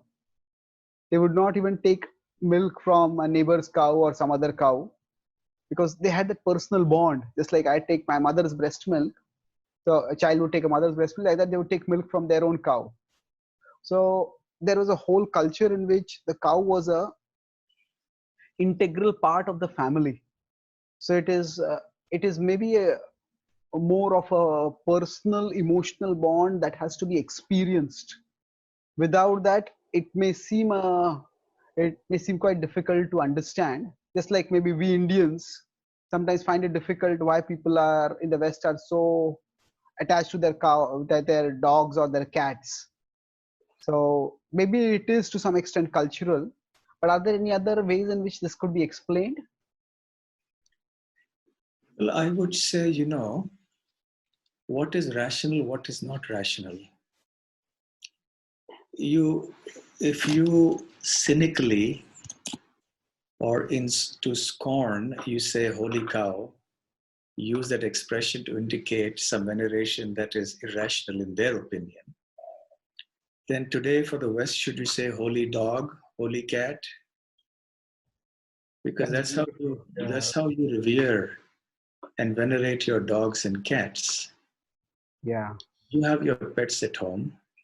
So is there anything rational about it? What is rational? What is not rational? So that's one thing. That's beautiful. I mean, if you want to yeah. Sorry? No. If you want to deconstruct rationality, even all relationships, even human relationships, what is rational about it? Yes, Isn't it? yes. Okay, you are in a relationship with this person, but this is not working. Just break it up. So Yes, yeah. we could disintegrate everything by uh, submitting it to an exclusively rational lens. That's a very Yes. good point. Thank you. Yeah. And secondly, I would also give the same argument that you have given, which is the point that Srila Prabhupada made again and again, that the cow is like a mother. And because the mother gives you milk, and the cow gives us milk. And indeed, our mother, biological mother, gives us milk only for a few years. But the cow gives us milk for the duration of our entire life. And in the absence of our mother's milk, the best milk is cow's milk, even for us as children, as human children. So is it a question of rationality? that you should love your mother, you should be grateful for your mother. So this whole concept of rationality and trying to reduce humans to automatons, where you try to make everything just rational, it doesn't work like that. Human beings are living entities, and they cannot be governed exclusively just by cold, shall we say, conceptions of rationality. That is not to say that humans are not rational or should not be rational. But there is also a side that transcends that. And especially when that goes to certain ethical values that go to the core of our personal happiness, even if you leave aside God for the time being. Like, say, when you're born as a child, there's something quite sublime about the relationship of the child to its mother. So take that as something sacred in human life, even if you don't give a theological import or purport to it, but just within human society. So there is something sacred about that, something sublime about that. So the relationship of the child with the mother. So similarly, because a cow is giving us milk and all through our life, so we revere her as our mother. And just as we don't throw out the mother from the house because she gets old and quote unquote unproductive, she can't cook for us anymore, she can't clean the house for us anymore, so let's throw her out of the house. We don't do that. Or we're not supposed to do that, although it does happen nowadays. So because we're so accustomed to throwing the cows out, mother cow, out to the slaughterhouse, society over the generations has also become less resistant towards throwing the biological mother out of the house as well. And today we have come to the point where it's not just less resistant, but that's the norm. In most countries of the world, or in many countries of the world today, you will find a large section of people who go apart from their parents. They can't stay with their parents, so they live separately because they don't want to live with their parents, and probably the parents don't want to live with the children. So in many cases in India, there are so many cases, matters have gone up to the Supreme Court, and the courts have expressed great anguish at the fact that children are not looking after their elderly parents. Of course, sometimes there are issues of a different sort, that parents may have a certain personality, and they create their own problems, etc. So that's a complicated issue. But the point is that the culture that promotes disposing of animals and other entities in your life that are so useful to you and to whom you should be very grateful, it will eventually descend into a culture where you even dispose of humans who are very close to you. The kind of disregard or the, shall we say, callous approach towards animals that we have will also progressively get translated into our dealings with humans. I think it was Pythagoras, the famous Pythagoras theorem, who said one time that I'm not quoting verbatim, just paraphrasing it. He said that for a person who does not see anything objectionable in killing animals will eventually find nothing objectionable in killing humans, or something to that effect. I agree. So here it may not be direct killing even, but the fact that you've rejected the cow, mother cow, from your home also means you reject your mother from your home. We're talking of the principle of it, not getting into the practicalities or the complexities of all these relationships. We're not getting into that. So I think it's largely this. So at the root of our social fabric lies our practice or our attitudes towards those who give us so many valuable things in life. Hmm.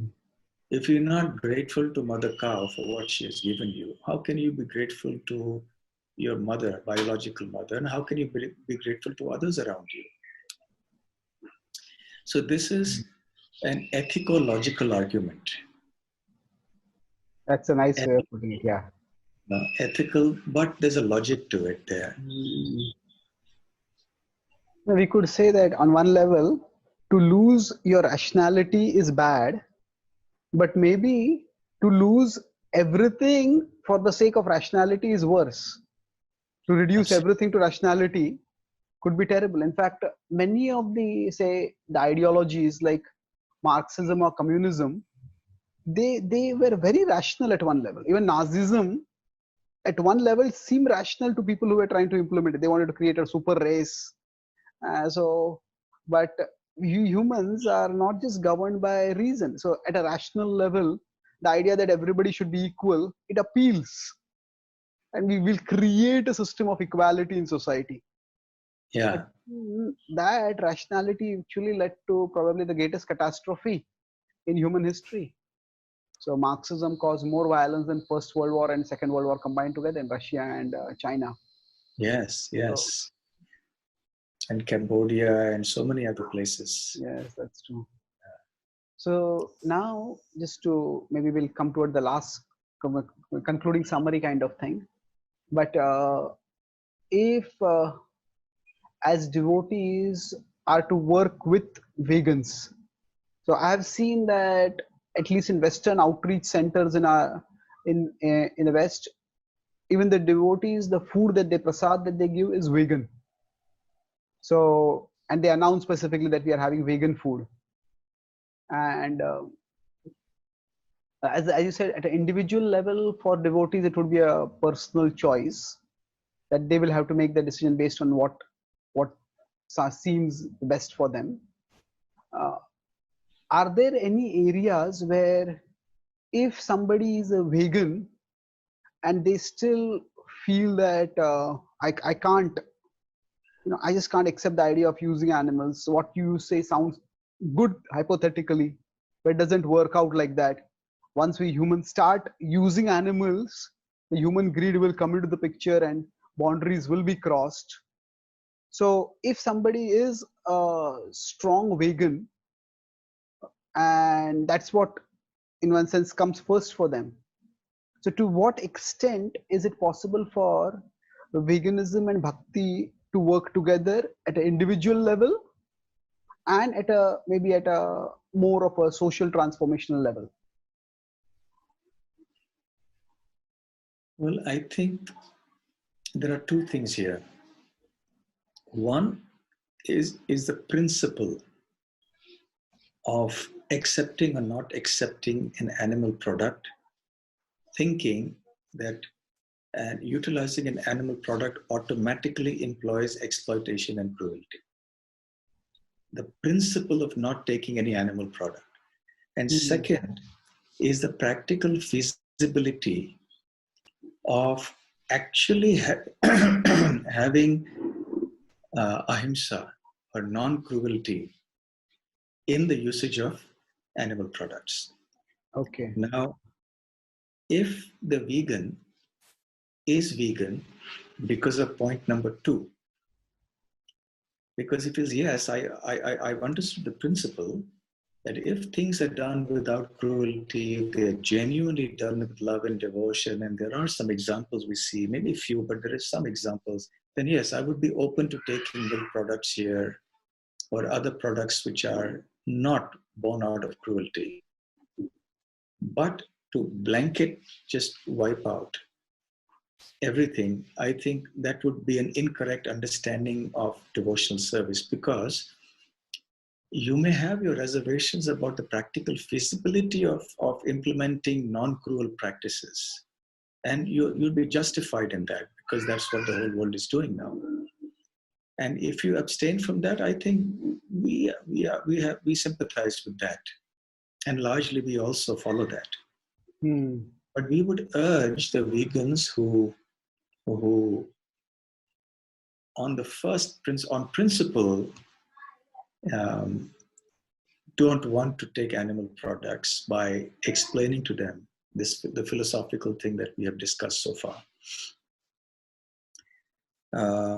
Because, of course, a vegan can chant Hare Krishna. Of course, a vegan can worship the deities. The vegan can do everything that we as devotees do. But there'll be something missing. Because ultimately, Krishna was a cowherd boy. Krishna had milk, he had butter, his pastimes with butter, and so on. The whole civilization was centered around milk. So when you have an in-principle objection to humans consuming milk, then we have a theological problem here. How can your faith remain very strong? Yes? So the practical feasibility, doubts about the practical feasibility of non-cruel practices, oh, okay, we appreciate that. But the principle must become clear. At least they must be convinced of that in course of time. That's a succinct statement.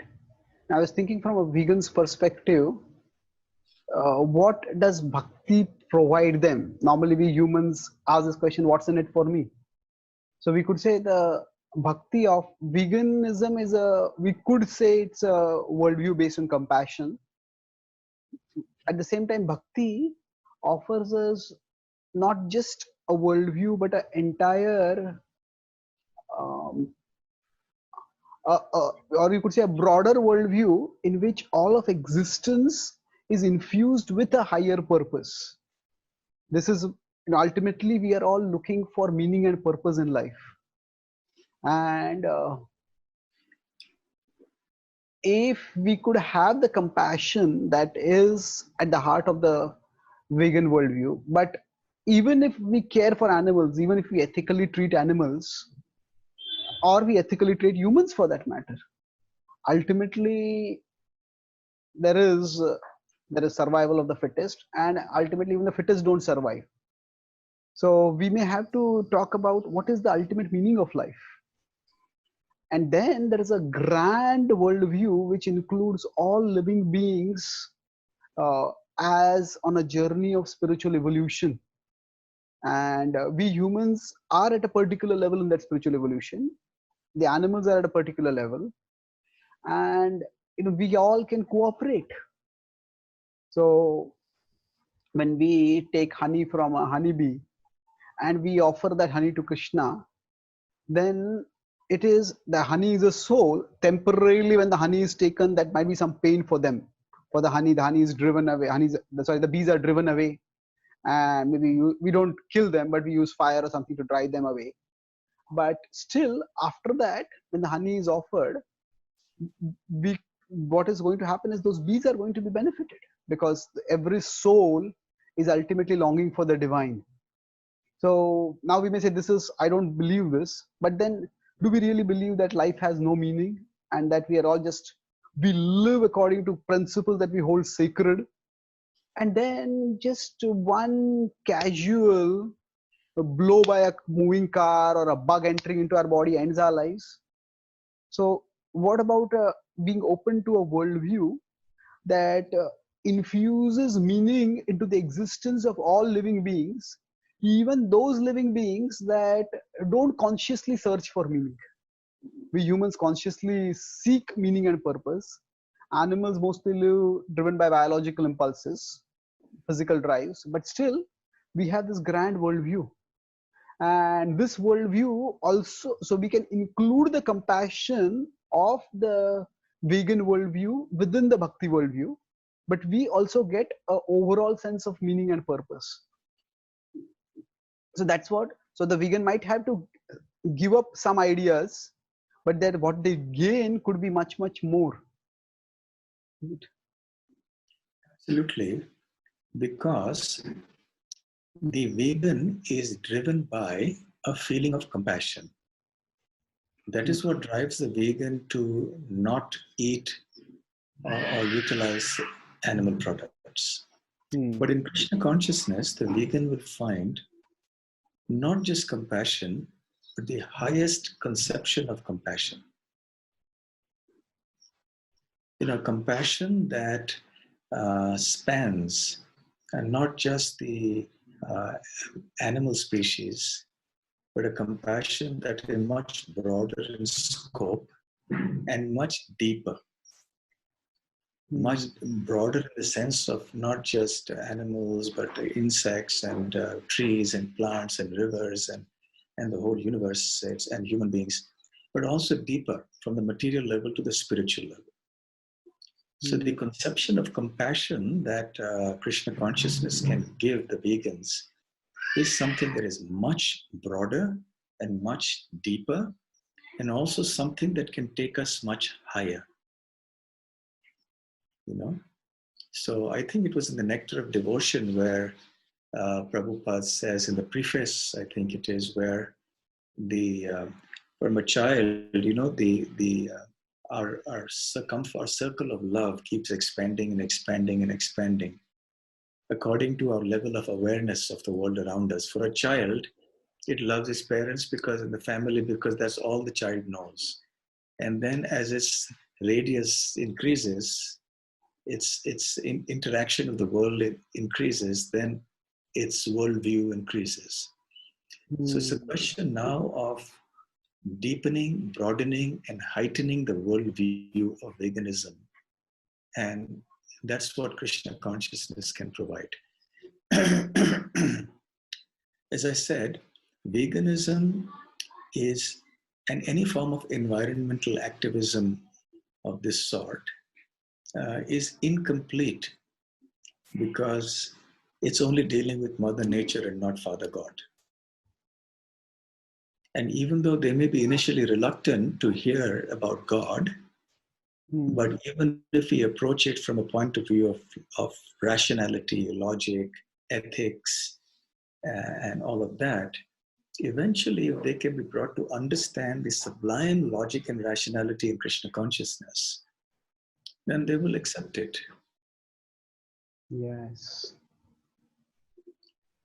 that's true. If we, without some spiritual dimension to our life, even the most compassionate worldview ultimately is confronted with the tragedy of death. Yes. And is death within a materialistic worldview, no matter how ennobling it is, death is the ultimate destroyer of meaning.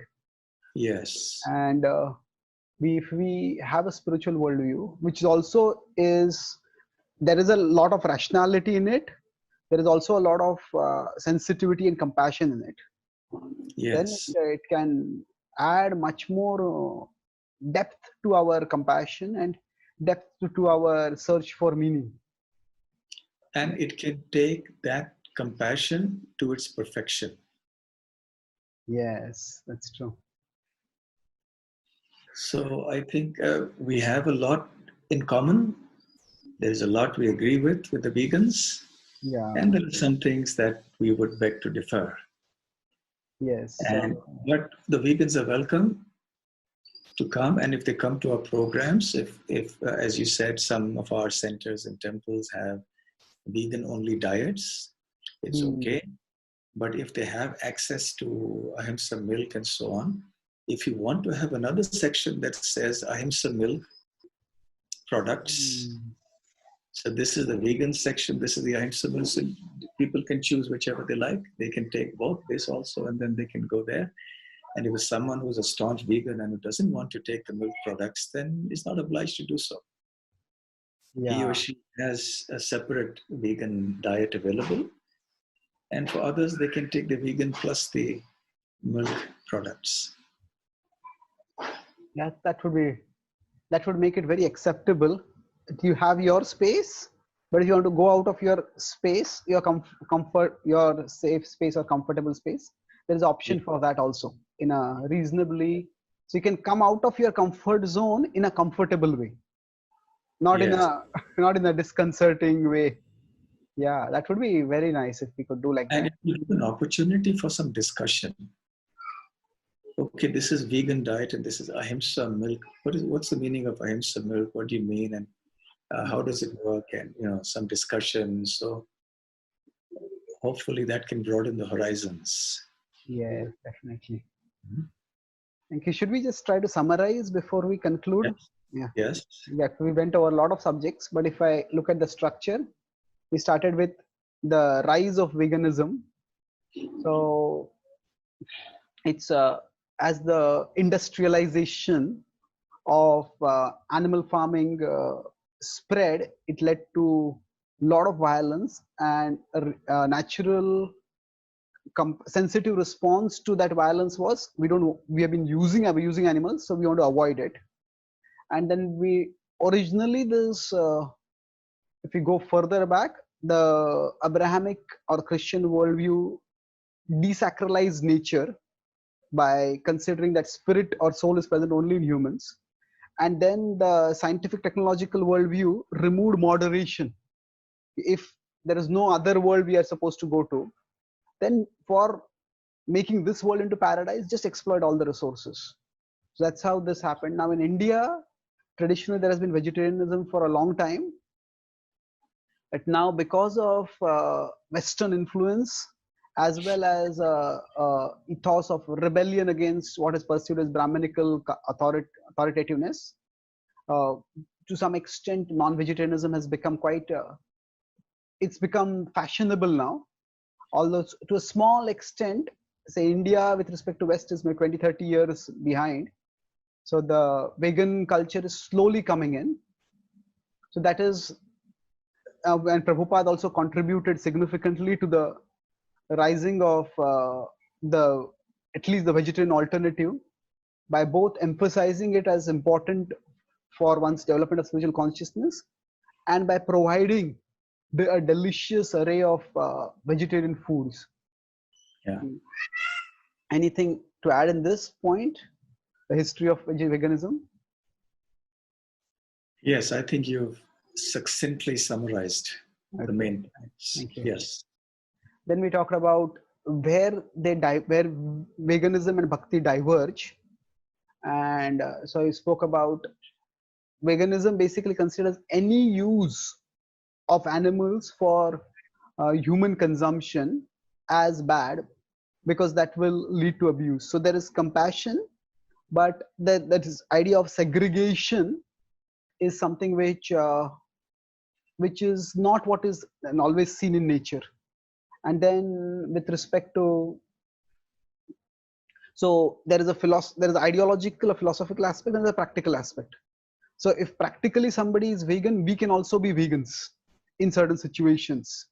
But ideologically, we understand that God has created nature in a interdependent way, Correct. and we could harmonize, we could live harmoniously, and not just harmoniously, but it could be symbiotically where both flourish.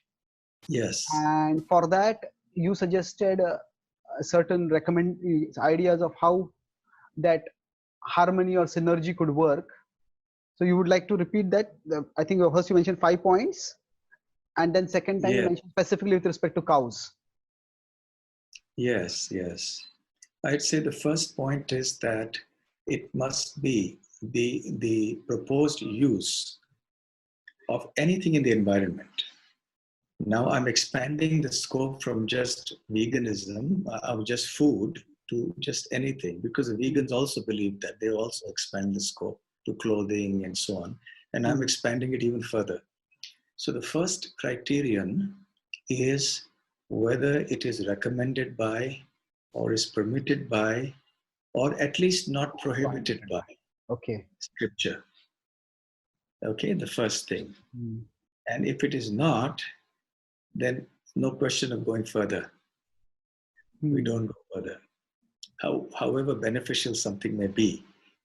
For example, everything in nature has benefits. Opium may have its benefits, but that doesn't mean that we would partake of it. Okay. So that's the first point, scriptural authorization.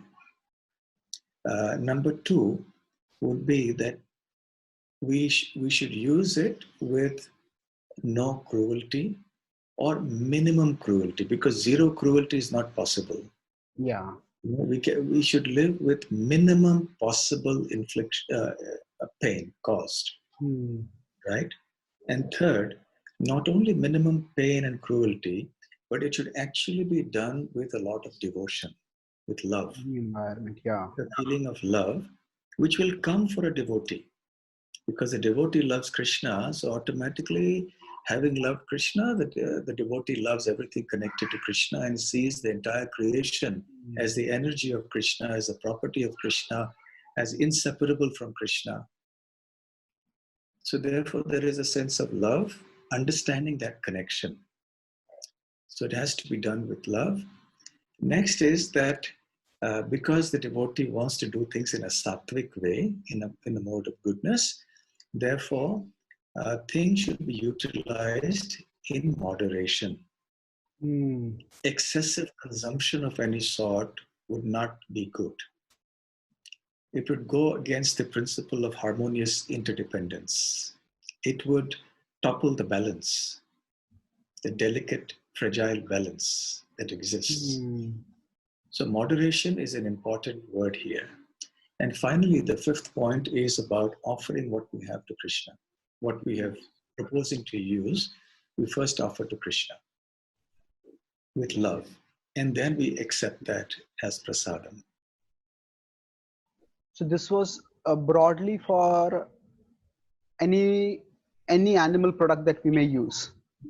And specifically, I think for cows, you mentioned certain things that the cow and mother should not be the cow and calf shouldn't be separated, that the calf should be fed adequately, the cow should not be given any artificial chemicals for their for increasing the milk or whatever from them, and then they should be given land for grazing, for moving, not just stock. And of course, they should, even if they stop giving milk, they shouldn't be slaughtered. Were these the 5 points, or there anything else? And you have also implemented this into mother cow dairy to some extent. For the first 5 points that I mentioned, about the scriptural authorization, etc., that was not only for food items. It could be expanded to so many other things. Any interaction with nature, we could say. Yeah, that's. Yeah. So coming to cows, I would say it's not only these 5. I would say the first and most important is that the cow should be protected. Okay. At the very minimum, protection means don't kill. Yeah. So let them live till their natural death. Second, look after the cows and bulls with love and devotion. Okay. Third, don't inject all sorts of chemicals, hormones, unnecessary antibiotics, and so on and so forth into the cow just to increase your milk production and so on. Number 4, don't confine the cow 24 hours a day to the stalls where they're confined, almost imprisoned, and they're not allowed to move. Let them have opportunity for grazing, for free grazing as far as possible. And even if it's not possible to graze, at least have them some area to move around or just exercise or something. Now, when you mentioned this, when you mentioned this, I thought that maybe during the current lockdown, we get some sense of how cows have to live throughout their life if they are in a complete constricted space. Yes. And to live lifelong like that would be terrible, actually. Yeah. Yes. And then also that about this artificial milking, they're almost 24 hours, the machines are on. That's true. And sometimes it causes pain, sometimes it causes injury.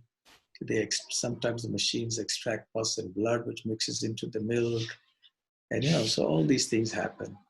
And finally, very, very importantly, that the calf should not be separated from the cow, and the calf should be allowed to drink milk from its mother to its full satisfaction, and human beings may take milk that is in excess of what the calf drinks. So these are the criteria that need to be satisfied in order to have milk that is truly ahimsa. Yes. And then we discussed about if ahimsa milk is not available, we try as much as possible to get it, to create systems so that it can be got. But then if it is Yeah. not available, then whether to take the usual milk or to avoid milk, that's a matter of individual preference, individual choice. Yes. And then we discussed about how, as devotees, we could accommodate vegans and so we could have vegan food available and ahimsa food available. And that way also we appreciate the compassion that is there within the vegan worldview. But what bhakti can offer to veganism is a bigger worldview where life itself has spiritual meaning, and we see all living beings included, and as the compassion can be expanded to beyond the physical level and beyond the animals to all of nature and all of the complete being. So that's why the vegan compassion with the bhakti vision could become like a very powerful social transformative force. Right. Absolutely. You summarized things very nicely. And I think just a minor point that I might like to mention here, which we discussed very briefly, was about other items that Yes. vegans don't consume apart from milk and milk derivatives, which is honey and wool, silk, Yeah. and whatever principles we have for the milk. I would say similar principles would apply, although it's slight differences, would apply to honey and wool and silk, meaning that it must be done in a non-violent way, non-cruel way, you know. So sheep can be sheared, but without causing harm to the sheep. There are problems. One of the things the vegans object about is that sometimes in order to get more wool, they shear the sheep before the winter season begins, just before, so that by the time it's winter, the sheep is without its natural warm clothing. And many times the sheep die because of exposure to cold. Or sometimes so various sorts of problems in rearing. So the objections that the vegans have towards sheep rearing, for example, is of a more practical nature. And there are important points that they make. So if at all, as devotees, we utilize wool also. In fact, wool and silk in the Vedic culture are considered pure items. If you wear cotton clothes and you go on the altar or something, or then you have to eventually, after you perspire or whatever, then you have to wash them. You can't wear cotton clothes again and again without washing them. But silk and wool are two materials which are considered pure enough that suppose you have a shawl or something, or something of silk or wool, you need not wash it.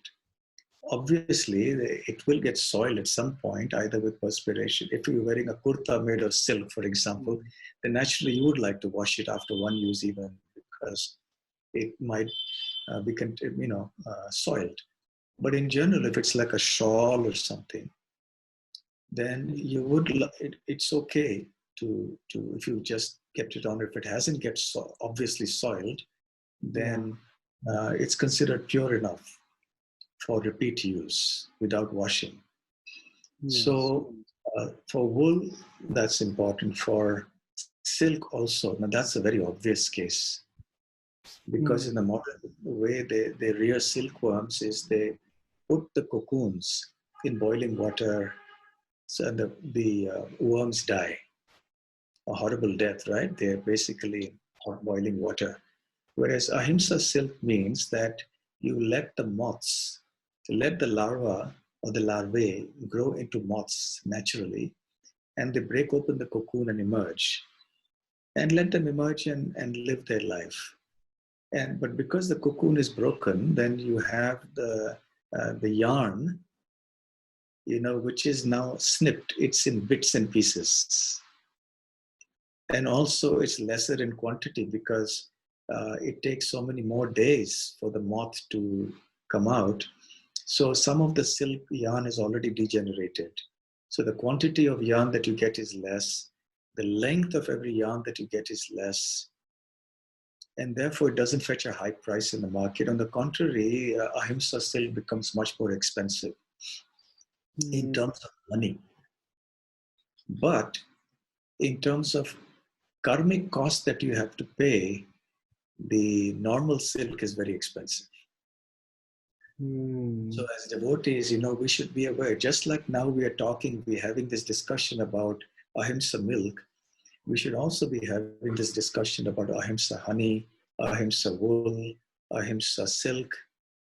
This should also get into our consciousness that ultimately, to broaden our lifestyle and make it the purity of our lifestyle, physical lifestyle, we will have to consider these things at some point. We need not wait till some other movement comes up in the secular world. Yes. And we follow suit. That's beautiful. So these are also some things, even pearls. Pearls, they don't use pearls, I think, because they come from blisters. Yeah, that's right.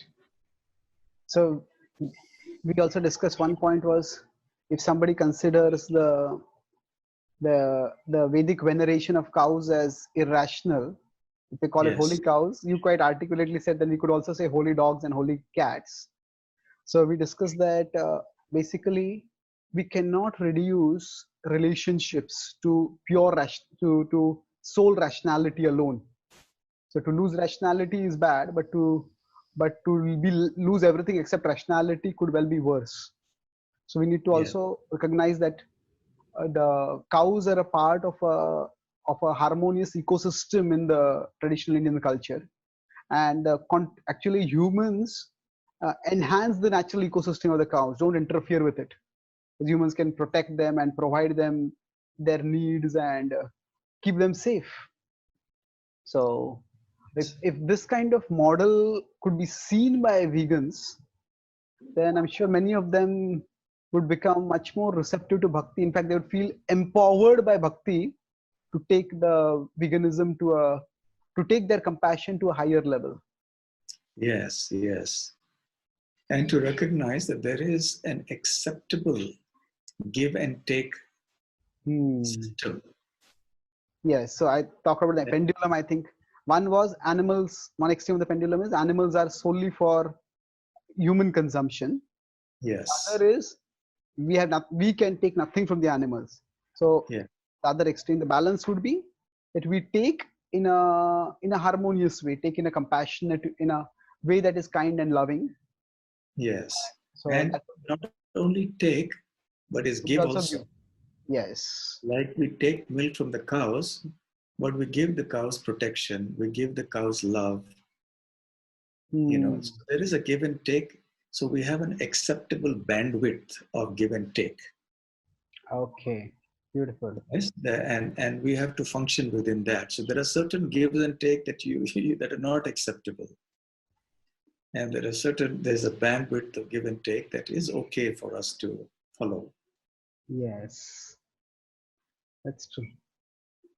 So if someone has any question, we will be broadcasting this soon, and if someone has some questions, probably we could take them in a future discussion also on this issue. And I'm grateful that you spared your time today, and I would be very grateful and look forward to it if we could continue such discussions in future. Oh, it's been a pleasure, Caitanya-caran Prabhu. I really enjoyed this discussion, and you made so many nice points, very articulately and eloquently. And I hope that those who watch this will also get some inspiration in matters of such a nature. And yes, definitely, I'll be happy to have further discussion, especially with respect to questions that come up on this topic. And I think time has passed. Like, how long has it been since we started this discussion? It's more than 2 hours, actually. It's really? 2 hours, 15 minutes. Yeah, we didn't know how the time passed. Thank you so much. Apart from whatever I contributed, I think you have been on the ground, and a lot of tangible, practical points also you were able to give, which I'm sure many people would be benefited from it. So I look forward to future discussions. Thank you very much for joining. Charan Prabhu, Hare Krishna. Thank Srila you. Prabhupada ki Yeah. jai. Go Premande. Yeah.